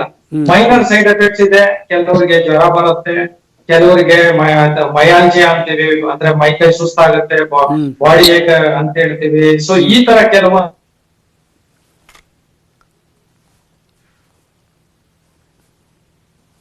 ಏನು ತೊಂದರೆ ಆಗೋದಿಲ್ಲ. ಸೊ ಆದ್ರಿಂದ ಎಲ್ಲ ಜನಗಳು ಸರ್ ರೀಕನೆಕ್ಟ್ ಮಾಡ್ತಿದ್ದೆ, ಒಂಚೂರು ನಂಗೆ ಡಿಸ್ಟರ್ಬೆನ್ಸ್ ಆಗ್ತಿದೆ ಈ ಕ್ಷಣಕ್ಕೆ. ಇಲ್ಲಿ ತನಕ ನಿಮ್ಗೆ ಕ್ಲಿಯರ್ ಆಗಿ ಮಾತು ಬರ್ತಾ ಇತ್ತು, ಅಲ್ಲಿ ನಿಮ್ಮ ಜೊತೆ ಮಾತಾಡ್ತೀನಿ ವಾಪಸ್ ನಾನು, ನನ್ನ ಕೊಲೀಗ್ಸ್ ಮತ್ತೆ ರೀಕನೆಕ್ಟ್ ಮಾಡ್ತಾರೆ. Let's go second guest. ನಮ್ಮ ಜೊತೆ ನೇರ ಸಂಪರ್ಕದಲ್ಲಿ ಜಾಯಿನ್ ಆಗ್ತಿರೋರು ಬಯೋವಿಜ್ಞಾನಿ ದಿವ್ಯಾ ಚಂದ್ರಾಧರ್ ನಮ್ಮ ಜೊತೆ ಈಗ ನೇರ ಸಂಪರ್ಕದಲ್ಲಿ ಜಾಯಿನ್ ಆಗ್ತಿದ್ದಾರೆ. ದಿವ್ಯಾ ಅವರೇ ನಮಸ್ಕಾರ, ಗುಡ್ ಆಫ್ಟರ್ನೂನ್. ವ್ಯಾಕ್ಸಿನೇಷನ್ ನೇಷನ್ ಆದ್ಯಂತ ಶುರುವಾಯಿತು, 1 ವಾರ ಆಯ್ತು. ಇಲ್ಲಿ ತನಕ ನಿಮ್ಮ ಅಬ್ಸರ್ವೇಷನ್ ಏನು ದಿವ್ಯಾ ಅವರೇ? ಇದುವರೆಗೂ 10 ಲಕ್ಷ ಮೇಲೆ ಜನಗಳಿಗೆ ವ್ಯಾಕ್ಸಿನೇಷನ್ ಆಗ್ಲೇ ಆಗಿದೆ ದೇಶಾದ್ಯಂತ. ಅದೊಂದು ಸಂತೋಷಕರವಾದ ವಿಷಯ, ನಾವೆಲ್ಲ ಹೆಮ್ಮೆ ಪಡುವಂತ ವಿಷಯ ಕೂಡ. ಅಂಡ್ ಈಗ ನೋಡ್ತಿರೋ ಡೇಟಾ ನೋಡಿದ್ರೆ ಅಡ್ವರ್ಸ್ ಎಫೆಕ್ಟ್ಸ್ ಎನಿ ವ್ಯಾಕ್ಸಿನ್ ಅಲ್ಲಿ ಅಡ್ವರ್ಸ್ ಎಫೆಕ್ಟ್ಸ್ ಅನ್ನೋದು ಕಾಮನ್. ಆ ವ್ಯಾಕ್ಸಿನ್ ಅಲ್ಲಿ ಯೂಸ್ ಮಾಡೋ ಪ್ರಿಸರ್ವೇಟಿವ್ ಆಗ್ಲಿ, ಆ ವ್ಯಾಕ್ಸಿನ್ ಕೆಲವರಿಗೆ ಅಲರ್ಜಿಕ್ ಆಗ್ಬೋದು. ಸೊ ಈ ಟೈಮ್ ಅಲ್ಲಿ ಅಡ್ವರ್ಸ್ ಎಫೆಕ್ಟ್ ಆಗೋದು ಕಾಮನ್. ಮುಂಚೆ ಏನಾಗ್ತಿತ್ತು ಅಂದ್ರೆ ಮಾರ್ಚ್ ಅಲ್ಲಿ ನಡೀತಿರ್ಲಿಲ್ಲ ವ್ಯಾಕ್ಸಿನೇಷನ್. ಅಂದ್ರೆ ಏನೋ ಮಗು ಹುಟ್ಟಾಗ್ಲೇ 6th month ಒಂದ್ಸಲಿ ವ್ಯಾಕ್ಸಿನೇಷನ್, 1 ವರ್ಷಕ್ಕೊಂದ್ಸಲಿ ವ್ಯಾಕ್ಸಿನೇಷನ್, ಈ ತರ ನಡೀತಿತ್ತು. ಆಗ ಏನೇ ಅಡ್ವರ್ಸ್ ಎಫೆಕ್ಟ್ ಆದ್ರೂ ಹೊರಗಡೆ ಬರ್ತಿರ್ಲಿಲ್ಲ, ಹೊರಗಡೆ ಜಾಸ್ತಿ ನ್ಯೂಸ್ ಆಗ್ತಿರ್ಲಿಲ್ಲ. ಇದು ಮಾಸ್ ಇಮ್ಯುನೈಸೇಷನ್ ಆಗ್ತಿರೋದ್ರಿಂದ ಅಡ್ವರ್ಸ್ ಎಫೆಕ್ಟ್ ಅನ್ನೋದು common, number 1. And number 2, subject ಯಾರು ವ್ಯಾಕ್ಸಿನೇಷನ್ ತಗೊಂಡಿದ್ದಾರೆ ಅವರು ವ್ಯಾಕ್ಸಿನೇಷನ್ ಇಂದಾನೇ ಅದಾಗಿದೆಯೋ ಅಥವಾ ಬೇರೆ ಏನಾದ್ರು ಕಾರಣ ಅನ್ನೋದು ಕರೆಕ್ಟ್ ಆಗಿ ತಿಳ್ಕೋಬೇಕು. ಯಾಕಂದ್ರೆ ರೀಸೆಂಟ್ಲಿ ಕೆಲವೊಂದು ಡೆತ್ಸ್ ಆಯ್ತು ಅಂತ ಹೇಳಿದ್ರು, ಆ ಡೆತ್ಸ್ ಬೇರೆ ಕಾರಣದಿಂದ ಪ್ರಾಪರ್ ಆಗಿ ಇದ್ರದ್ದು ಏನ್ ಮಾಡ್ಬೇಕು, ರಿಸರ್ಚ್ ಸ್ಟಡಿ ಮಾಡ್ಬೇಕು ಏನಿಂದ ಆಯ್ತು ಅಂತ. ಸುಮ್ನೆ ವ್ಯಾಕ್ಸಿನೇಷನ್ ಬಗ್ಗೆನೆ ಊಹಾಪೋಹಗಳು, ಗಾಳಿ ಸುದ್ದಿಗಳು ಇದರಿಂದ ಆಯ್ತಂತೆ ಅಂತ ಮಾಡೋದು ಬೇಡ ಅಂತ ನನ್ನ ಡಾಕ್ಟರ್ಸ್ ಗಳೇ ಈಗ ನಿಮಗೆ ವ್ಯಾಸ್ ವಿ ಆಲ್ ನೋ, ನಮ್ಮೆಲ್ಲರಿಗೂ ಗೊತ್ತಿರೋ ಹಾಗೆ ನಾನಾಗ್ಲೇ ಮಂಜುನಾಥ್ ಸರ್ ಜೊತೆ ಮಾತಾಡ್ಬೇಕಾರೆ, ಜಯದೇವ ಹೃದ್ರೋಗ ಸಂಸ್ಥೆಯ ನಿರ್ದೇಶಕರು, ಅವ್ರ ಜೊತೆ ಮಾತಾಡ್ಬೇಕಾರೆ ಈ ಆಲ್ಸೋ ಸೈಡ್ ನಾನು ತಗೊಂಡಿದ್ದೀನಿ. ಅಫ್ಕೋರ್ಸ್ ಎಲ್ಲರೂ ಕೂಡ ತಗೊಂಡಿದ್ದೀವಿ, ಈಗ ಇಲ್ಲ ಅಂತಲ್ಲ, ತಗೊಳ್ಳೇಬೇಕು. ಇದು ಈ ಇವತ್ತಿನ ಪರಿಸ್ಥಿತಿನ ಗಮನ ಹರಿಸಿದ್ರೆ ಯಾರೇ ಆಗಲಿ ಅದನ್ನ ನೆಗ್ಲೆಕ್ಟ್ ಮಾಡಬಾರ್ದು ಅಂತ ನೀವು ಕಂಡ್ರೋ ಹಾಗೆ ದಿವ್ಯಾ ಅವರೇ, ಏನ್ ರೀಸನ್ ಕೊಡ್ತಾರೆ ತಗೊಳ್ಳದೆ ಇರೋದಕ್ಕೆ? ಮೇ ಬಿ ಒಂದು, ಅವ್ರಿಗೆ ಇವಾಗಲೇ ಕೋವಿಡ್ ಕೇಸಸ್ ಕಡಿಮೆ ಆಗಿದೆಯಲ್ಲ, ಇನ್ನೇನ್ ಕೇಸಸ್ ಕಡಿಮೆ ಆಗಿದೆಯಲ್ಲ, ಯಾಕೆ ತಗೋಬೇಕು ಅನ್ನೋ ನಿರ್ಲಕ್ಷ್ಯ ಇರ್ಬೋದು. ಇನ್ನೊಂದು, ಕೋವ್ಯಾಕ್ಸಿನ್ ಫೇಸ್ 3 ಕಂಪ್ಲೀಟ್ ಮಾಡಿಲ್ಲ. ಈ ಕಡೆ ಎಲ್ಲ ಕೆಲವೊಂದ್ ಕಡೆ ನಮ್ ಕರ್ನಾಟಕದಲ್ಲೂ ಕೋವ್ಯಾಕ್ಸಿನ್ ಕೋವಿಶೀಲ್ಡ್ ಡಿವೈಡ್ ಮಾಡಿದ್ದಾರೆ. ಕೋವಿಶೀಲ್ಡ್ ಬೇಕು ನನ್ಗೆ, ಕೋವ್ಯಾಕ್ಸಿನ್ ಸಿಕ್ತಿರೋರಿಗೆ ಫೇಸ್ 3 ಇನ್ನೂ ಕಂಪ್ಲೀಟ್ ಆಗಿಲ್ಲ, ಡೇಟಾ ಸಿಕ್ಕಿಲ್ಲ ಅನ್ನೋ ಭಯ, ಹಿಂಜರಿಕೆನೂ ಇರ್ಬೋದು. ಆಮೇಲೆ ಈಗ ಪೌರ ಕಾರ್ಮಿಕರು ಇವ್ರ ಮೇಲೆ ಫಸ್ಟ್ ಕೊಡ್ತಾ ಇದೀವಿ ವ್ಯಾಕ್ಸಿನ್, ಅದು ನಾವು ಅವ್ರಿಗೆ ಕೇರ್ ಮಾಡ್ತೀವಿ, ಅವರು ಇಂಪಾರ್ಟೆಂಟ್ ಅನ್ನೋ ದೃಷ್ಟಿಯಿಂದ ಕೊಡ್ತಾ ಇರ್ತೀವಿ. ಅದನ್ನ ಹೇಗ್ ಅರ್ಥೈಸ್ಕೊಟ್ರೆ ಇವ್ರ ಮೇಲೆ ಮೊದಲು ಪ್ರಯೋಗ ಮಾಡ್ತಿದೀವಿ ಅನ್ನೋ ಫಾಲ್ಸ್ ಇನ್ಫಾರ್ಮೇಶನ್ ಹೋಗುತ್ತೆ. ಸೊ ಇದನ್ನೆಲ್ಲ ಆಮೇಲೆ ಒಬ್ಬರಿಂದ ಒಬ್ಬರಿಗೆ ಬೇರೆ ಬೇರೆ ತರ ಇನ್ಫಾರ್ಮೇಶನ್, ಹಂಗಾಗತ್ತಂತೆ, ಹಿಂಗಾಗತ್ತಂತೆ, ಆ ದೇಶದಲ್ಲಿ ಹಿಂಗಾಗತ್ತಂತೆ, ಈ ತರ ಗಾಳಿ ಸುದ್ದಿಗಳು ಕೇಳಿಸ್ಕೊಂಡು ಒಂದು ತರ ಇನ್ಹಿಬಿಷನ್ ಅನ್ನೋದು ಕ್ರಿಯೇಟ್ ಯಾವಾಗ್ಲೂ ಹಂಗೆ ಅಲ್ಲ ಮಾಡ್ಕೊಂಡು ದಿವ್ಯಾ ಅವರೇ, ಈ ನಕಾರಾತ್ಮಕ ವಿಷಯಗಳು ಬೇಗ ಅಟ್ರಾಕ್ಟ್ ಆಗ್ಬಿಡುತ್ತೆ. ಕಿವಿಗಾದ್ರೂ ಅಷ್ಟೇ, ಕಣ್ಣಿಗಾದ್ರೂ ಅಷ್ಟೇ. ಈ ಒಳ್ಳೆ ವಿಚಾರ ಅಷ್ಟು ಈಸಿಯಾಗಿ ಒಳಗೋಗಲ್ಲ, ಡೈಜೆಸ್ಟು ಆಗಲ್ಲ. ಸೊ ಹಾಗಾಗಿ ಮೇಲಿಂದ ಮೇಲೆ ನಾವು ಹೇಳ್ತಾನೆ ಇರಬೇಕು, ಜನಕ್ಕದ ಕಿವಿಗೆ ಬೀಳ್ತಾನೆ ಇರಬೇಕು. ಹಾಗಾಗಿ ಮತ್ತೆ ನಿಮ್ಮನ್ನು ಕೇಳ್ತಿದ್ದೀನಿ, ಬೀಯಿಂಗ್ ಎ ಬಯೋ ಸೈಂಟಿಸ್ಟ್ ಆಗಿ ನೀವು, ಬಿಕಾಸ್ ಈಗಾಗಲೇ ಹೈದರಾಬಾದಿಂದ ಕೋವ್ಯಾಕ್ಸಿನ್ ಆಚೆಗೆ ಬಂತು, ಬಯೋ ವಿಜ್ಞಾನಿಗಳು ಕಂಡು ಹಿಡಿದಿದ್ದು. How safe? ನೀವು ಅದನ್ನ ಅಥೆಂಟಿಕ್ ಆಗಿ ಹೇಳ್ಬಿಡಿ, ಜನ ಕೇಳಿಸ್ಕೊಂಡ್ಬಿಡ್ಲಿ. ಹೌದು, ಈಗ ಕೋವ್ಯಾಕ್ಸಿನ್ ಅನ್ನೋದು ಫೇಸ್ 2 ಸ್ಟಡಿ ಕಂಪ್ಲೀಟ್ ಆಗಿದೆ. ಫೇಸ್ 1 ಯಾವಾಗ್ಲೂ ಏನಕ್ಕೆ ಮಾಡೋದು? ಸೇಫ್ಟಿಗೆ. ಸೊ ಸೇಫ್ಟಿ ಪ್ರೂವ್ ಆಗಿದೆ. ಫೇಸ್ 2 ಯಾಕೆ ಮಾಡೋದು? ಎಫಿಕೆಸಿ ಪ್ರೂವ್ ಆಗಿದೆ. ಫೇಸ್ 3 ಏನ್ ಮಾಡ್ತೀವಿ? ಮಾಸ್ ಪಾಪ್ಯುಲೇಷನ್ ಅಲ್ಲಿ ಸೇಫ್ಟಿ ಅಂಡ್ ಎಫಿಕೆಸಿ ಪ್ರೂವ್ ಮಾಡ್ತೀವಿ. ಸೊ ಇವಾಗ ಪ್ಯಾಂಡಮಿಕ್ ಸಿಚುಯೇಷನ್ ಅಲ್ಲಿ ಏನ್ ಮಾಡಿದ್ದಾರೆ? Phase 3 study ongoing time ಅಲ್ಲೇ ಅದನ್ನ ಲಾಂಚ್ ಮಾಡಿದ್ದಾರೆ. ಅಂಡ್ ಕೆಲವೊಂದು ಆರ್ಟಿಕಲ್ಸ್, ಕೆಲವು ಅನಿಮಲ್ ಸ್ಟಡೀಸ್ ಎಲ್ಲ ಮಾಡಿದ್ದಾರೆ. ಸೊ ಭಯ ಪಡುವಂತದ್ದೇನಿಲ್ಲ. ಈ ಹಿಂದೆ ಬೇರೆ ದೇಶದಲ್ಲೂ ಕೂಡ ಸ್ಪುಟ್ನಿಕ್ ರಷ್ಯಾದಲ್ಲೂ ಅವರು ಫೇಸ್ 2 ಮಾಡೇನೆ ಲಾಂಚ್ ಮಾಡಿದ್ರು. ಅಂಡ್ ಫೈಸರ್, ಮಡೋನಾ ಇದಕ್ಕೆಲ್ಲ ಕಂಪೇರ್ ಮಾಡಿದ್ರೆ ನಮ್ ವ್ಯಾಕ್ಸಿನ್ ತುಂಬಾ ಭಾರತ್ ಬಯೋಟೆಕ್ ಅವರು ಮನುಷ್ಯರ ಮೇಲೂ ಪ್ರಯೋಗ ಮಾಡಿದ್ದಾರೆ. ಅವರೇ ಅಫಿಷಿಯಲ್ ಆಗಿ ಡಿಕ್ಲೇರ್ ಮಾಡ್ಕೊಂಡಿದ್ದಾರೆ ವೆಬ್ಸೈಟ್ ಅಲ್ಲಿ, 26,000 ಜನರ ಮೇಲೆ ನಾವು ಪ್ರಯೋಗ ಮಾಡಿದ್ದೀವಿ ಅಂತಾನೆ ಹೇಳ್ಕೊಂಡಿದ್ದಾರೆ ಅವರೇ. ಅದು ಡೋಸ್ 1 ಆಗ್ಲೇ ಕಂಪ್ಲೀಟ್ ಆಗಿದೆ. 26,000 ಜನಕ್ಕೆ ಫಸ್ಟ್ ಡೋಸ್ ಕಂಪ್ಲೀಟ್ ಆಗಿದೆ. 26,000 ಜನ ಆಗ್ಲೇ 1 ಶಾಟ್ ತಗೊಂಡಿದ್ದಾರೆ. ಅದ್ರಲ್ಲಿ ಆಲ್ಮೋಸ್ಟ್ 1,000 ಜನ 2 ಶಾಟ್ ಕಂಪ್ಲೀಟ್ ಮಾಡಿದ್ದಾರೆ. ಸೊ ಭಯ ಪಡೋದ್ ಬೇಡ. ಇನ್ನು 1 ತಿಂಗಳಲ್ಲಿ 1-1.5 ತಿಂಗಳಲ್ಲಿ ಫೇಸ್ ರಿಸಲ್ಟ್ಸ್ ಆಚೆ ಬರುತ್ತೆ. ಸೊ ಭಯ ಪಡದಲೆ ನಮ್ಮ ದೇಶದ ವ್ಯಾಕ್ಸಿನ್ ನಂಬಿಕೆ ಇಟ್ಟು ತಗೊಳ್ಳಿ ಅಂತ ಹೇಳಕ್ಕೆ ನಾನು ಇಷ್ಟಪಡ್ತೀನಿ. ಓಕೆ, ವೆಲ್ ದಿವ್ಯಾ ಅವರೇ, ಜಸ್ಟ್ ಹೋಲ್ಡ್. ನಮ್ಮ ಜೊತೆ ನೇರ ಸಂಪರ್ಕದಲ್ಲಿ ಹಂಚಿಕೆ. ಇದು ನರೇಂದ್ರ ಮೋದಿ ಅವರ ಸಂದೇಶ. ಅಫ್ಕೋರ್ಸ್ ಇವತ್ತು ಮಧ್ಯಾಹ್ನ 1 ಸುಮಾರಿಗೆ ಬರ್ತಾರೆ, ಎಲ್ಲರ ಜೊತೆ ಮಾತಾಡ್ತಾರೆ, ಚರ್ಚೆ ಮಾಡ್ತಾರೆ. ಮೀನ್ ವೈಲ್ ನಮ್ಮ ಈ ಚರ್ಚೆ ಪ್ಲಾಟ್ಫಾರ್ಮ್ ಓಪನ್ ಮಾಡಿದ್ದೀವಿ. ವೇದಿಕೆಯಲ್ಲಿ ನನ್ನ ಜೊತೆ ಇಬ್ಬರು ಗೆಸ್ಟ್ಗಳಿದ್ದಾರೆ. ಡಾಕ್ಟರ್ ಸುನೀಲ್, ಕಮ್ಯುನಿಟಿ ಮೆಡಿಸಿನ್ನ ಹೆಡ್ ಆಫ್ ದಿ ಡಿಪಾರ್ಟ್ಮೆಂಟ್, ಜೊತೆಗೆ ದಿವ್ಯಾ ಚಂದ್ರಾಧರ್ ನನ್ನ ಜೊತೆ ದೂರವಾಣಿ ಸಂಪರ್ಕದಲ್ಲಿ ಡಾಕ್ಟರ್ ಸುನೀಲ್ ಇದ್ದಾರೆ. ಸುನೀಲ್ ಸರ್, ನೀವು ಕಂಡ್ರು ಹಾಗೆ ಈ ಹಿಂಜರಿಕೆ ಯಾಕೆ ನಮ್ಮ ಜನರಿಗೆ? ಇದಕ್ಕೆ ಹಲವಾರು ಕಾರಣಗಳು ಇರ್ಬೋದು. ಒಂದು, ನಾನು ಆಗ್ಲೇ ಹೇಳಿದಂಗೆ ಯಾವುದೇ ಒಂದು ಹೊಸ ವ್ಯಾಕ್ಸಿನ್ ಬಂದಾಗ ವ್ಯಾಕ್ಸಿನ್ ಹೆಸಿಟೆನ್ಸಿ ಅಂತ ಹೇಳ್ತೀವಿ. ಎರಡನೇದು, ಇದು ನೋಡ್ತಾ ಹೋದಾಗ ವ್ಯಾಕ್ಸಿನ್ ತುಂಬಾ ಬೇಗ ಬಂತು ಅಂತ ಜನಗಳಿಗೆ ಅನಿಸ್ತಾ ಇದೆ. ಅಂದ್ರೆ ಇದು ಆಕ್ಸಲರೇಟೆಡ್ ಟ್ರಯಲ್ಸ್ ಅಂತ ಮಾಡ್ಬಿಟ್ಟು ಒಂದು ವ್ಯಾಕ್ಸಿನ್ ಬರ್ಲಿಕ್ಕೆ 7 ರಿಂದ 8 ವರ್ಷ ಆಗತ್ತೆ. ಬಟ್ ಈ ವ್ಯಾಕ್ಸಿನ್ಗಳು, ಕೋವಿಡ್ ವ್ಯಾಕ್ಸಿನ್ಗಳು ಎಮರ್ಜೆನ್ಸಿ ಇರೋದ್ರಿಂದ ಆಕ್ಸಲರೇಟೆಡ್ ಟ್ರಯಲ್ಸ್ ಅಂತೆಲ್ಲ ಮಾಡ್ಬಿಟ್ಟು 1 ವರ್ಷದಲ್ಲೇ ವ್ಯಾಕ್ಸಿನ್ ಬಂದಿರೋದ್ರಿಂದ ಎಲ್ಲರಿಗೂ ಕೆಲವೊಂದು ಹಂತದಲ್ಲಿ ಇದು ವಿಶ್ವಾಸತೆ ಬಗ್ಗೆ ಸ್ವಲ್ಪ ಡೌಟ್ ಇದ್ದೇ ಇರುತ್ತೆ. ವಿಜ್ಞಾನಿಗಳು ಸ್ಪ್ಯಾನ್ ಆಫ್ ಟೈಮ್ ಅಲ್ಲಿ ಕಂಡುಹಿಡಿದ್ರು ಅಂತ ಟೆಕ್ನಾಲಜಿ. ಹೌದು, ಖಂಡಿತವಲ್ಲ. ಇದು ಒಂಥರ ತುಂಬಾ ದೊಡ್ಡದ ಆವಿಷ್ಕಾರ ಅಂತ ಹೇಳ್ಬೋದು. ಅಂದ್ರೆ ಆತರ ನೋಡ್ತಾ ಹೋದಾಗ ನಮಗೂ ಕೂಡ ಸಂಶಯ ಇತ್ತು, ಬರುತ್ತೋ ಇಲ್ಲ ಅಂತ. ಖಂಡಿತವಾಗ್ಲೂ ಬಂದಿದೆ ಇದು. ಆಮೇಲೆ it is safety, efficacy, it is proven. ವಿಶ್ವದಾದ್ಯಂತ ಇರುವಂತ ಅತ್ಯುತ್ತಮ ಸೈಂಟಿಸ್ಟ್ಗಳು ಕೂತ್ಬಿಟ್ಟು ಇದನ್ನ ಮಾಡಿದ್ದಾರೆ. ಆದ್ರಿಂದ ಜನಗಳಿಗೆ ಯಾವ್ದೇ ತೊಂದರೆ ಇರಬಾರ್ದು. ಸೊ ಫಸ್ಟ್ ವಿಷಯದಲ್ಲಿ ಏನಪ್ಪಾ ಅಂದ್ರೆ ಇಷ್ಟು ಬೇಗ ವ್ಯಾಕ್ಸಿನ್ ಬಂತು ಅಂತ. ಎರಡನೇದು, ಸೇಫ್ಟಿ ಎಫಿಕೆಸಿ ನಾರ್ಮ್ಸ್ ಏನಿದೆ, ಡೇಟಾ ಅವೈಲೇಬಲ್ ಇಲ್ಲ ಅಂತ ಹೇಳ್ತಾರೆ. ಇಷ್ಟು ಬೇಗ ಹೆಂಗ್ ಬಂದಿದೆ? ಸೊ ಈ ತರ ಕೆಲವೊಂದು ಉದಾಹರಣೆಗಳು ಇರೋದ್ರಿಂದ ಇದಕ್ಕೆ ಸ್ವಲ್ಪ ಹೆಸಿಟೆನ್ಸಿ ಆಗ್ತಾ ಇದೆ ಅಂತ ಅನ್ಸುತ್ತೆ. ಅದು ನಾವು ಕೂಡ ಆಗ್ಲಿ, ಸರ್ಕಾರದವರಾಗ್ಲಿ, ಎಲ್ಲರಿಗೂ ಅದು ಮನವೊಲಿಸೋ ಕೆಲಸ ಮಾಡ್ಬೇಕು. ತಾವು ಮಾಧ್ಯಮದ್ದು ಬಹಳ ಅದು ದೊಡ್ಡ ಕಾಂಟ್ರಿಬ್ಯೂಷನ್ ಇರುತ್ತೆ ಇದ್ರಲ್ಲಿ. But to be very honest, ಮಾಧ್ಯಮದವರು ತುಂಬಾ ಚೆನ್ನಾಗಿ ಅದ್ರ ಬಗ್ಗೆ ತಾವು ಅದನ್ನ ತಿಳುವಳಿಕೆ ಮಾತು ಹೇಳ್ತಾ ಇದ್ದೀರಾ. ತಗೊಳ್ಳಿ, ಸೇಫ್ಟಿ ಇದೆ, ಎಫಿಕೆಸಿ ಇದೆ ಅಂತ ಹೇಳ್ತಾ ಇದ್ದೀರಾ. ಖಂಡಿತವಾಗ್ಲು ಅದರಿಂದ ಖಂಡಿತವಾಗ್ಲು ಮುಂದೆ ಇಂಪ್ರೂವ್ ಆಗುತ್ತೆ. ಬಟ್ ಇದು 1 ವಾರದಲ್ಲೇ ಇರೋದ್ರಿಂದ ಇಟ್ ಇಸ್ ಟು ಆ ಥರದೆಲ್ಲ ಯೋಚನೆ ಮಾಡಿ ಜಡ್ಜ್ ಮಾಡೋದು ಬಹಳ ಅರ್ಲಿ. ಹಂಗೆಲ್ಲ ಸರ್ ಕೇಳಿಸ್ತಿದೆ? Can you hear me sir? ಇಲ್ಲ, ಆಸ್ ಯು ಸೈಡ್, 1 ವಾರದಲ್ಲಿ ಇನ್ನೇನೋ ನಿಲುವು ಬಂದ್ಬಿಡೋದು, ಜನ ಅದ್ರ ಬಗ್ಗೆ ಯೋಚನೆ ಮಾಡೋದು ಬಹಳ ತಪ್ಪು ಅನ್ಸುತ್ತೆ ಈ ಕ್ಷಣಕ್ಕೆ. ಬಟ್ ಎಲ್ಲೋ ಏನೋ ನಡೀತು ಅಂತ ಇದಕ್ಕೆ ಇದೇ ಕಾರಣ ಅಂತ ಕೂಡ ಬೆಟ್ ಮಾಡಿ ತೋರಿಸಬಾರ್ದು ಅಂತಲ್ವಾ ಸರ್? ಹೌದು, 1 ಘಟನೆಗಳು 2 ಘಟನೆಗಳು ಆಗಿದೆ. ಅವಾಗ್ಲೇ ದಿವ್ಯಾ ಅವ್ರು ಹೇಳ್ತಾ ಇದ್ರು, ಕೂಡ ಅದನ್ನೇ ಹೇಳ್ತಾ ಇದ್ರು. ಯಾವ ವ್ಯಾಕ್ಸಿನ್ ಸಂಬಂಧಪಟ್ಟಂಗೆ ಸಿವಿಯರ್ ಅಡ್ವರ್ಸ್ ಎಫೆಕ್ಟ್ಸ್ ಅಂತ ಎಲ್ಲೂ ಆಗಿಲ್ಲ, ಯಾರಿಗೂ ಆಗಿಲ್ಲ.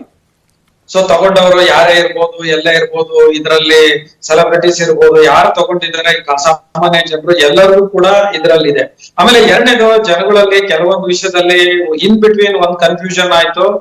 ಇದು ಮದ್ಯಪಾನ ಮಾಡ್ಬೋದಾ, ಮಾಡದೇ ಇದ್ರೆ ಏನ್ ತೊಂದರೆ ಆಗುತ್ತೆ ಅಂತ. ಸೊ ಇದೇನಾಗುತ್ತೆ, ಗ್ರೂಪ್ ಡಿ ವರ್ಕರ್ಸ್ ಅಂತಿಂತವ್ರು ಅಥವಾ ಸಾಮಾನ್ಯವಾಗಿ ಇರುವಂತ ಕೆಲವೊಂದು ಉದಾಹರಣೆಗಳಲ್ಲಿ ಅವರಿಗೆ ಈ ತರ ಆದ್ರೆ ಹೆಂಗಪ್ಪ 45 ದಿನದಿಂದ ಅಂತ ಒಂದು ಇದಾಗುವಂತ ಸಾಧ್ಯತೆಗಳು ಕೂಡ ಇರುತ್ತೆ. ಬಟ್ ಆರೋಗ್ಯಕ್ಕಿಂತ ಯಾವ್ದು ದೊಡ್ಡದಲ್ಲ. ಹಾಗಾಗಿ ಎಲ್ಲರೂ ಕೂಡ ಅದನ್ನ ಮುಂದೆ ಬಂದ್ಬಿಟ್ಟು ತಗೋಬೇಕಾಗತ್ತೆ.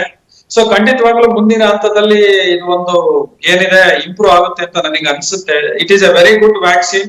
ನಮ್ಮಲ್ಲೂ ಕೂಡ ಈಗ ನಾನೇ ನಮ್ಮ ಹಾಸ್ಪಿಟಲ್ ಅಲ್ಲೇ ಈಗ ನೋಡ್ತಾ ಹೋದಾಗ ಕಳೆದ 4-5 ದಿನದಿಂದ ಒಂದು 250 ಜನಗಳ ಮೇಲೆ ಹಾಕ್ಸ್ಕೊಂಡಿದ್ದಾರೆ. ಯಾರಿಗೂ ಏನು ತೊಂದರೆ ಇಲ್ಲ, ಸಣ್ಣ ಪುಟ್ಟ ತೊಂದರೆ ಇದೆ, but everybody is feeling very happy. So ಜನಗಳು ಇದರಿಂದ ಖಂಡಿತವಾಗ್ಲೂ ಮುಂದೆ ಬಂದ್ಬಿಟ್ಟು ಹಾಕ್ಸ್ಕೋಬೇಕು. ಇದ್ರ ಬಗ್ಗೆ ಯಾವುದೇ ತರವಾದ ಭಯ ಬೇಡ ಸರ್. ಅಷ್ಟು ಮಾತ್ರ ನಾ ಹೇಳ್ಬೋದು. ಸೈಡ್ ಎಫೆಕ್ಟ್ ಅಂತ ಏನ್ ಕರಿತೀವಿ, ಅಡ್ಡ ಪರಿಣಾಮಗಳು ಅಂತ, ನೀವು ವ್ಯಾಕ್ಸಿನೇಷನ್ ಇದಕ್ಕಲ್ವಲ್ಲ ಸರ್, ಎಷ್ಟೊಂದಕ್ಕೆ ನಿಮ್ಮ ವೃತ್ತಿಯಲ್ಲಿ ವ್ಯಾಕ್ಸಿನೇಷನ್ ಹಾಕ್ತಾನೆ ಇರ್ತೀರಾ, ಇಂಜೆಕ್ಷನ್ ಕೊಡ್ತಾನೆ ಇರ್ತೀರಾ. ಅಲ್ಲ ಸರ್, ಏನ್ ಅಡ್ಡ ಪರಿಣಾಮ ಅಂದ್ರೆ ಏನ್ ಸರ್, ಏನಾಗುತ್ತೆ ಅಂತ ಸರ್ ಭಯ ಇರೋದು? ಈಗ ಯಾವುದೇ ಒಂದು ವ್ಯಾಕ್ಸಿನ್ ಕೊಟ್ಟಾಗ ಅಥವಾ ಡ್ರಗ್ಸ್ ಕೊಟ್ಟಾಗ ಕೆಲವೊಂದು ಕಾಮನ್ ಸೈಡ್ ಎಫೆಕ್ಟ್ಸ್ ಅಂತ ಹೇಳ್ತೀವಿ. ಸೊ ಎನಿ ವ್ಯಾಕ್ಸಿನ್ ಇರ್ಬೋದು, ಕೋವಿಡ್ ವ್ಯಾಕ್ಸಿನ್ ಗೆ ಅಲ್ಲ, ಅದು ಯಾವುದೇ ವ್ಯಾಕ್ಸಿನ್ ಕೊಟ್ಟಾಗ ಚಿಕ್ಕ ಮಕ್ಳಿಗೆ ಇರ್ಬೇಕು, ದೊಡ್ಡವರಿಗೆ ಇರ್ಬೋದು, ಫೀವರ್ ಬರುವಂತ. ಸರ್ ಮೊದಲೆಲ್ಲ ನಾವು ಚಿಕ್ಕವರಿದ್ದಾಗ ಜ್ವರ ಬಂದಾಗ ಟೆಸ್ಟ್ ಡೋಸ್ ಕೊಟ್ಬಿಟ್ಟೆ ಫುಲ್ ಡೋಸ್ ಕೊಡ್ತಿದ್ರು ಸರ್. ಹಾಗಾಗಿ ಅದು ಪೆನ್ಸಿಲಿನ್ ಇಂಜೆಕ್ಷನ್ ಇತ್ತು. ಸೊ ಹಾಗಾಗಿ ಈಗ ನೋಡ್ತಾ ಹೋದಾಗ ಈ ವ್ಯಾಕ್ಸಿನ್ ಏನ್ ಕೊಟ್ಟಾಗ ಒಂದು ಜ್ವರ ಬರ್ಬೋದು, ಇನ್ನೊಂದು ಮಯಾಲ್ಜಿ ಅಂತೀವಿ, ಮೈ ಕೈಯಲ್ಲಿ ಸುಸ್ತಾಗುವಂತದ್ದು, ಬಾಡಿ ಏಕ್ ಬರುವಂತದ್ದು, ಮೈಕೈ ಅದು ಅಂತದ್ದು. ಸೊ ಕೆಲವರಿಗೆ ಇದು ವೆರಿ ಕಾಮನ್. ಆಮೇಲೆ ಇಂಜೆಕ್ಷನ್ ಕೊಟ್ಟಿರೋ ಜಾಗದಲ್ಲಿ ನೋವಾಗತ್ತೆ, ಮತ್ತೆ ಕೆಲವರಿಗೆ ಸ್ವಲ್ಪ ಸ್ವೆಲ್ಲಿಂಗ್ ಬರ್ಬೋದು. ಇವೆಲ್ಲ ಏನಿದೆ, ಇವೆಲ್ಲ 28 ರಿಂದ 48 ಗಂಟೆಗಳ ಕಾಲ ಬರುತ್ತೆ, ಇರುತ್ತೆ. ಇವು ಮೈಲ್ಡ್ ಸೈಡ್ ಎಫೆಕ್ಟ್ಸ್ ಅಂತ ಹೇಳ್ತೀವಿ, ಮೈನರ್ ಸೈಡ್ ಎಫೆಕ್ಟ್ಸ್ ಅಂತ ಹೇಳ್ತೀವಿ. ಇದಕ್ಕೆ ಚಿಕಿತ್ಸೆ ತಗೊಂಡ್ಲಿಲ್ಲ ಅಂದ್ರೂ ಸೆಲ್ಫ್ ಲಿಮಿಟಿಂಗ್ ಅಂತ ಅದ್ರ ಪಾಡಿಗೆ ಅದೇ ಹೋಗುತ್ತೆ. ಜ್ವರ ಕೂಡ ಆಗ್ಲಿ, ಸ್ವೆಲ್ಲಿಂಗ್ ಆಗ್ಲಿ, ಅಥವಾ ಮಯಾಲ್ಜಿ ಆಗ್ಲಿ, ಯಾವ್ದು ಚಿಕಿತ್ಸೆ ಇಲ್ದಿದ್ರು ಕೂಡ ಮಾತ್ರೆ ತಗೊಂಡಿದ್ರು ಅದ್ರ ಪಾಡಿಗೆ ಅದು ಹೋಗುತ್ತೆ. ಸಮ್ಟೈಮ್ಸ್ ಬೇಕಂದಾಗ ಪ್ಯಾರಾಸಿಟಮಾಲ್ ಮಾತ್ರೆ ಅಥವಾ ಮೈಕೈ ನೋವಿಗೆ ಬೇರೆ ಏನಾದ್ರು ಮಾತ್ರೆಗಳನ್ನು ತಗೊಂಡ್ರೆ ಅದರಿಂದ ಕಮ್ಮಿ ಆಗುತ್ತೆ. ಸೊ ಇದರಿಂದ ಇದರಿಂದ ಯಾರು ಗಾಬರಿ ಆಗಂತ ಅನಿವಾರ್ಯತೆ ಇಲ್ಲ. ಇದು ಎಕ್ಸ್ಪೆಕ್ಟೆಡ್. ನಾವು ಪ್ರತಿಯೊಬ್ರು ವ್ಯಾಕ್ಸಿನ್ ಕೊಟ್ಟವ್ರಿಗೂ ಕೂಡ ಇದನ್ನ ಹೇಳೇ ಕಳಿಸ್ತೀವಿ. ವ್ಯಾಕ್ಸಿನ್ ಪ್ರೋಸೆಸ್ ಕೂಡ ತುಂಬಾ ಚೆನ್ನಾಗಿದೆ. ಈಗ ಒಂದ್ಸಲ ನಮ್ಮ ಹತ್ರ ಬಂದು ವ್ಯಾಕ್ಸಿನ್ ಕೊಟ್ಟ ಮೇಲೆ 1/2 hour ಕೂರ್ಸ್ಬಿಟ್ಟು ಅವ್ರಿಗೆ BP ಎಲ್ಲ ಚೆಕ್ ಮಾಡ್ಬಿಟ್ಟು ನೋಡ್ಬಿಟ್ಟು ಏನಾದ್ರು ಇದೆಯಾ ಅಂತ ಹೇಳಿ ಎಮರ್ಜೆನ್ಸಿ ಒಂದು ಡಾಕ್ಟರ್ದು ಸಿಸ್ಟರ್ದು ಫೋನ್ ನಂಬರ್ ಕೊಟ್ಟು ಅವ್ರಿಗೆ ಕಳಿಸ್ತೀವಿ. ಸೊ ಕೆಲವಾರು ವ್ಯಕ್ತಿಗಳು ಅದ್ರಲ್ಲಿ ಏನಿದೆ ಅವರು ಅಂತವ್ರಿದ್ದವರು ಅದನ್ನ ರಿಪೋರ್ಟ್ ಮಾಡಿದ ಕೂಡ ಅದನ್ನ ಸಣ್ಣ ಪುಟ್ಟ ಚಿಕಿತ್ಸೆ ತಗೊಂಡಿದ್ದಾರೆ. ಇನ್ನ ಕೆಲವರಿಗೆ ಕೌನ್ಸಿಲಿಂಗ್ ಮಾಡಿದೀವಿ, ಫೋನ್ ಮಾಡಿದಾಗ ಇಲ್ಲ ಈ ತರ ಇದೆ, ಕಾಮನ್ ಎಕ್ಸ್ಪೆಕ್ಟೆಡ್ ಅಂತ. So everybody is very happy. ಇದು ನಾನೊಬ್ನೇ ಅಲ್ಲ, ನಮ್ಮ ಸ್ನೇಹಿತರೇನ್ ರಾಜ್ಯಾದ್ಯಂತ ಏನ್ ಡಾಕ್ಟರ್ಸ್ ಇದ್ದಾರೆ ಅವರೆಲ್ಲರೂ ಇದೇ ಒಂದು ಅನಿಸಿಕೆ. ಡಾಕ್ಟರ್ ಸುನೀಲ್ ಕುಮಾರ್ ಸರ್, ಈಗ ವ್ಯಾಕ್ಸಿನೇಷನ್ ಬಂತು, ಇನ್ನೊಂದ್ ಕಡೆ ಜನಜೀವನ ನಾರ್ಮಲ್ ಆಗ್ತಾ ಬರ್ತಾ ಇದೆ, ಎಲ್ಲರೂ ಆರಾಮಾಗಿದ್ದಾರೆ, ರೇಟ್ ಆಫ್ ಇನ್ಫೆಕ್ಷನ್ಗಳು ಕಡಿಮೆ ಆಯಿತು, ಸಾಯುವರ ಸಂಖ್ಯೆ ಕಡಿಮೆ ಆಯಿತು ಗಣನೀಯವಾಗಿ. ಹಂಗೆ ನೋಡಕ್ ಹೋದ್ರೆ ನಾವೇ ಆರಾಮಾಗಿದೀವಪ್ಪ, ನಮ್ಮ ಆಕ್ಟಿವಿಟೀಸ್ ನಾವು ಆರಾಮಾಗಿ ಮಾಡ್ತಿದೀವಿ, ಏನೂ ಪ್ರಾಬ್ಲಮ್ ಇಲ್ಲ, ಬಟ್ ಸ್ಟಿಲ್ ನಾನು ತಗೋಬೇಕಾ ಅಂತ ಯಾರೋ ಪ್ರಶ್ನೆ ಮಾಡಿದ್ರೆ ನಿಮ್ಮ ಉತ್ತರ ಏನದಕ್ಕೆ? ಎಲ್ಲರೂ ತಗೊಂಡ್ಲೇಬೇಕು. ಇದು ನಾವೇನ್ ಪ್ರಶ್ನೆ ಮಾಡಿದ್ವಿ ಅದನ್ನು ಸಾಮಾನ್ಯವಾಗಿ ಜನಗಳು ಪ್ರತಿದಿನ ನನಗೆ ಫೋನ್ ಮಾಡಿದಾಗ ಇದೇ ಪ್ರಶ್ನೆ ಕೇಳೋದು.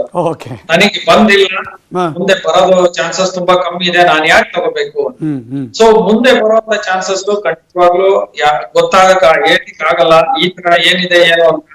ನಾವು ವ್ಯಾಕ್ಸಿನ್ ತಗೊಂಡಾಗ ಅದರಿಂದ ಆಗೋ ಅನುಕೂಲಗಳೇ ಜಾಸ್ತಿ ಹೊರತು ಅನಾನುಕೂಲಗಳು ತುಂಬಾ ಕಮ್ಮಿ. ಯಾಕಂದ್ರೆ ಈ ಕೋವಿಡ್ 1 ವರ್ಷ ಇರುತ್ತಾ 2 ವರ್ಷ ಇರುತ್ತಾ ಯಾರಿಗೂ ಗೊತ್ತಿಲ್ಲ, ಅಥವಾ 4-5 ವರ್ಷನೂ ಕೂಡ ಬರ್ಬೋದಾ, ಇನ್ನೊಂದು ಸೆಕೆಂಡ್ ವೇವ್ ಬರ್ಬೋದಾ, ಥರ್ಡ್ ವೇವ್ ಬರ್ಬೋದಾ, ಈ ತರ ಎಲ್ಲ ಉದಾಹರಣೆಗಳಿದ್ದಾಗ ಎಲ್ಲಾ ವ್ಯಕ್ತಿಗಳು ಬಂದು ತಗೊಳ್ಲೇಬೇಕಾಗತ್ತೆ. ಅದರಿಂದ ಖಂಡಿತವಾಗಲೂ ಪ್ರೊಟೆಕ್ಷನ್ ತುಂಬಾ ಚೆನ್ನಾಗಿ. ಕಮ್ಯುನಿಟಿ ಮೆಡಿಸಿನ್ HOD ಆಗಿ ಜನ ಕೇಳಿಸ್ಕೊತಿರ್ತಾರೆ, ಕೋಟ್ಯಾಂತರ ಜನ ನ್ಯೂಸ್ 18 ಮೂಲಕ. ಇವಾಗ ನಿಮ್ಮ ಮಾತನ್ನ, ಈ ಮೆಡಿಸಿನ್, ಈ ಚುಚ್ಚುಮದ್ದು ನಮ್ಮ ದೇಹದ ಒಳಗಡೆ ಹೋದ್ರೆ ಇದು ಯಾವ ರೀತಿ ಸಹಕಾರ ಆಗುತ್ತೆ, ಒಂದು ಸುಲಭ ಭಾಷೆಯಲ್ಲಿ ಜನಕ್ಕೆ ಅರ್ಥ ಆಗೋ ಹಾಗೆ ಪ್ಲೀಸ್ ಸರ್.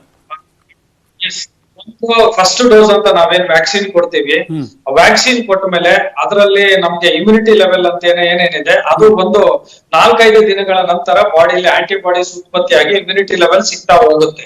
ಬಟ್ ಒಂದು ಡೋಸ್ಗೆ ಇಮ್ಯುನಿಟಿ ಲೆವೆಲ್ ತುಂಬಾ ಕಮ್ಮಿ ತುಂಬುತ್ತೆ. ಸೊ 2ನೇ ಡೋಸ್ 28 ದಿನಗಳಾದ್ಮೇಲೆ 2ನೇ ಡೋಸ್ ತಗೊಂತೀವಿ. 2ನೇ ಡೋಸ್ ತಗೊಂಡ್ಮೇಲೆ ಅಷ್ಟೊತ್ತಿಗೆ ಫಸ್ಟ್ ಡೋಸ್ ಇಂದ ಇಮ್ಯುನಿಟಿ ಲೆವೆಲ್ಗಳು ಹಂತವಾಗಿ ಜಾಸ್ತಿ ಆಗ್ತಾ ಬರುತ್ತೆ. 2ನೇ ಡೋಸ್ ತಗೊಂಡ್ಮೇಲೆ ಇಮ್ಯುನಿಟಿ ಲೆವೆಲ್ ಅಂತ ನಾವೇನ್ ಹೇಳ್ತೀವಿ, ರೋಗ ನಿರೋಧಕ ಶಕ್ತಿ ತುಂಬಾ ಜಾಸ್ತಿ ಆಗ್ತಾ ಹೋಗುತ್ತೆ. ಸೊ ಒಂದು ಗಮನದಲ್ಲಿ ಇರ್ಬೇಕು, ವ್ಯಾಕ್ಸಿನ್ ತಗೊಂಡು 42 ದಿನಗಳ ನಂತರ ಕಂಪ್ಲೀಟ್ ನಮಗೆ ಇಮ್ಯುನಿಟಿ ಅಂತ ಏನ್ ಹೇಳ್ತೀವಿ ಅದು ವ್ಯಾಕ್ಸಿನ್ ಇಂದ ನಮಗೆ ಸಿಗುತ್ತೆ. ಸೊ ಇವತ್ತು ನಾನು ವ್ಯಾಕ್ಸಿನ್ ತಗೊಂಡ್ರೆ 42 ದಿನಗಳ ನಂತರ, ಅಂದ್ರೆ ಆಲ್ಮೋಸ್ಟ್ ಕ್ಲೋಸ್ ಟು 1.5 ತಿಂಗಳಾದ್ಮೇಲೆ ನನಗೆ ಕಂಪ್ಲೀಟ್ ಪ್ರೊಟೆಕ್ಷನ್ ಆ ಕೋವಿಡ್ ವ್ಯಾಕ್ಸಿನ್ ಇಂದ ಸಿಗುತ್ತೆ ಅಂತ ಹೇಳ್ಬೋದು. ಜನಸಾಮಾನ್ಯವಾಗಿ ಸರಳವಾಗಿ ಹೇಳ್ಬೇಕು ಅಂತ. ಸೊ ಫಸ್ಟ್ ಡೋಸ್ ತಗೊಂಡವರು 2ನೇ ಡೋಸ್ ತಗೊಂಡ್ಲೇಬೇಕು. 2ನೇ ಡೋಸ್ ತಗೊಂಡು 15 ದಿನಕ್ಕೆ ನಿಮ್ಗೆ ಒಳ್ಳೆ ಇಮ್ಯುನಿಟಿ ಸಿಗ್ತಾ ಹೋಗುತ್ತೆ. ಬಟ್ ಅಗೇನ್ ಅದ್ರ ಜೊತೆಗೆ ನಾನ್ ವ್ಯಾಕ್ಸಿನ್ ತಗೊಂಡಿದ್ದೀನಿ ಫಸ್ಟ್ ಡೋಸ್ ಅಥವಾ ಸೆಕೆಂಡ್ ಡೋಸ್ 45 ದಿನ ಆಯ್ತು, ಇಮ್ಯುನಿಟಿ ಲೆವೆಲ್ ಇದೆ, ನಾನ್ ಮಾಸ್ಕ್ ಬಳಸಲ್ಲ ಅಂದ್ರೆ ಖಂಡಿತವಾಗ್ಲೂ ಅದು ಆಗಲ್ಲ. ಅದ್ರ ತಗೊಂಡ್ಮೇಲೆ ಕೂಡ ಮಾಸ್ಕ್ ನ ಬಳಸಬೇಕು, ಸೋಷಿಯಲ್ ಡಿಸ್ಟೆನ್ಸಿಂಗ್ ಮೇಂಟೈನ್ ಮಾಡಬೇಕು, ಸ್ಯಾನಿಟೈಸರ್ ನ ಬಳಸಲೇಬೇಕು ಖಂಡಿತವಾಗ್ಲು. ಯಾಕಂದ್ರೆ ಇದು ಏನ್ ಪ್ರೊಟೆಕ್ಷನ್ ಕೊಡುತ್ತೆ, ಅದು ಕೊಡೋದ್ರಿಂದ ಇವೆಲ್ಲ ಜೊತೆಗಳು ನಾವೇನ್ ಹೇಳ್ತೀವಿ ಅದು ಕೂಡ ಹಂತ ಹಂತವಾಗಿ ಮುಂದುವರಿಲೇಬೇಕಾಗುತ್ತೆ. ಎನಿ ಲಿಮಿಟೇಷನ್ ಸರ್ ಈ ಚುಚ್ಚುಮದ್ದು ತಗೊಂಡ್ಮೇಲೆ ನಮ್ಮ ಆಕ್ಟಿವಿಟೀಸ್ಗಳಲ್ಲಿ ಅಥವಾ ನಮ್ಮ ಡೈಲಿ ಲೈಫ್ ಸ್ಟೈಲ್ ಅಲ್ಲಿ ಅದು ತಿನ್ನೋದಾಗ್ಲಿ ಅಥವಾ ಬೇರೆ ಬೇರೆ? ಇಲ್ಲ ಖಂಡಿತವಾಗ್ಲು ಅಂತದ್ದೇನು ಇರೋದಿಲ್ಲ. ಫಸ್ಟ್ 24 hours ಅಲ್ಲಿ ಸ್ವಲ್ಪ ಅಂದ್ರೆ ಏನ್ ಈ ಜ್ವರ ಬರುವಂತದ್ದು, ಸ್ವೆಲ್ಲಿಂಗ್ ಬರುವಂತದ್ದು, ಆತರ ಏನು ಸಣ್ಣ ಪುಟ್ಟಗಳಿದೆ. ಬಟ್ ಇವೇನು ಡೇ ಟು ಡೇ ಆಕ್ಟಿವಿಟೀಸ್ ಏನು ತೊಂದರೆ ಮಾಡ್ಲಿಕ್ಕಿಲ್ಲ. ಬಟ್ ಸ್ಟ್ರೇನಿಯಸ್ ವರ್ಕ್ಸ್ ಅಂತ ಫಸ್ಟ್ 2 days ಅಲ್ಲಿ ಬೇಡ. ಫಸ್ಟ್ 48 hours ಅಲ್ಲಿ ಏನ್ ಸ್ಟ್ರೇನಿಯಸ್ ವರ್ಕ್ಸ್ ಅಂತ ಏನ್ ಹೇಳ್ತೀವಿ ಅದು ಬೇಡ. ಬಟ್ ಸಾಮಾನ್ಯ ರೊಟೀನ್ ಇದಕ್ಕೆಲ್ಲ ಏನು ತೊಂದರೆ ಇಲ್ಲ. 48 ಗಂಟೆಗಳ ಕಾಲ ಮೆಜಾರಿಟಿ ಆಗಂಗಿದ್ರೆ ಏನೇ ಆಗಂಗಿದ್ರು ಅಷ್ಟು ಒಳಗಡೆ ಆಗ್ಬೇಕಾಗತ್ತೆ. ಸೊ ಅದರಿಂದ ಏನು ತೊಂದರೆ ಇಲ್ಲ. ಆಮೇಲೆ ವ್ಯಾಕ್ಸಿನ್ ತಗೊಂಡಾಗ ಒಂದು ಆಂಗ್ಸೈಟಿ ಅಂತ ಇರುತ್ತೆ. ಅವಾಗ ಕೆಲವೊಂದು ವ್ಯಕ್ತಿಗಳಿಗೆ ಸ್ವಲ್ಪ ಬ್ಲಡ್ ಪ್ರೆಷರ್, BP ಇರೋರಿಗೆ ಜಾಸ್ತಿ ಆಗೋದು ಸಾಧ್ಯತೆ ಇರುತ್ತೆ. ಸೊ ಆ ಆಂಗ್ಸೈಟಿ ಭಯ ಬೇಡ. ಸೊ ಇದು ಹಾಗಾಗಿ ಸೊ ಆತರ 24 hours ಆದ್ಮೇಲೆ ಏನಾದ್ರು ಸಿಂಪ್ಟಮ್ಸ್ ಇಲ್ಲ ಅಂದ್ರೆ ರೊಟೀನ್ ಆಕ್ಟಿವಿಟಿನೂ ಮಾಡಬಹುದು. ಈಗ ನಾವೇ ಕೆಲವೊಂದು ಉದಾಹರಣೆಯಲ್ಲಿ ಇವಾಗ ವ್ಯಾಕ್ಸಿನ್ ತಗೊಂಡು ಮಧ್ಯಾಹ್ನ ಕೆಲಸ ಮಾಡ್ತಿದೀವಿ, ಮಧ್ಯಾಹ್ನ ಕೂಡ ಕೆಲಸ ಮಾಡ್ತೀವಿ, ನಾಳೆನೂ ಮಾಡ್ತೀವಿ. ಸೊ ಹಾಗಾಗಿ ರೊಟೀನ್ ವರ್ಕಿಗೆ ಯಾವುದೇ ತೊಂದರೆ ಆಗುದಿಲ್ಲ ಹರೀಶ್ ಅವ್ರೆ. ಅಲ್ಲ, ಯಾರೇ ಒಬ್ರು ತಗೊಳಕ್ ಇಂಟ್ರೆಸ್ಟ್ ಇರುತ್ತೆ. ನನ್ನ ಪ್ರಕಾರ ಯಾರೊಬ್ರು ನಂಗೆ ಫೋನ್ ಮಾಡಿದ್ರು ಹೇಳ್ತಿದ್ರು, ನಂಗೆ ತಗೊಳಕ್ ಇಷ್ಟ, ತಗೋತೀನಿ ಅಂತ ಅನ್ಕೋತಿದೀನಿ, ಆದ್ರೆ ಮನೆಯವರು ಫ್ರೆಂಡ್ಸ್ ಎಲ್ಲ ಸುಮ್ಮನೆ ತಲೆ ತಿಂತಾರೆ ಅಂತ. ಅಂದ್ರೆ ಬೇರೆಯವ್ರ ಮಾತು ಕೇಳ್ಕೊಂಡೆ ಒಂದಷ್ಟು ಟೆನ್ಷನ್ ಜಾಸ್ತಿ ಆಗ್ಬಿಡುತ್ತೆ ಸರ್.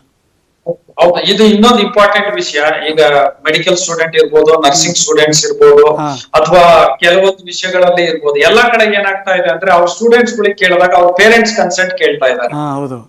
ಸೊ ಇದು ವೆರಿ ಇಂಪಾರ್ಟೆಂಟ್. ಪೇರೆಂಟ್ಸ್ ಕನ್ಸೆಂಟ್ ಕೊಟ್ಟಾಗ ಸ್ಟೂಡೆಂಟ್ಗಳು ಅದನ್ನ ತಗೊಳುವಂತ ಸಾಧ್ಯತೆ ಜಾಸ್ತಿ ಇರುತ್ತೆ.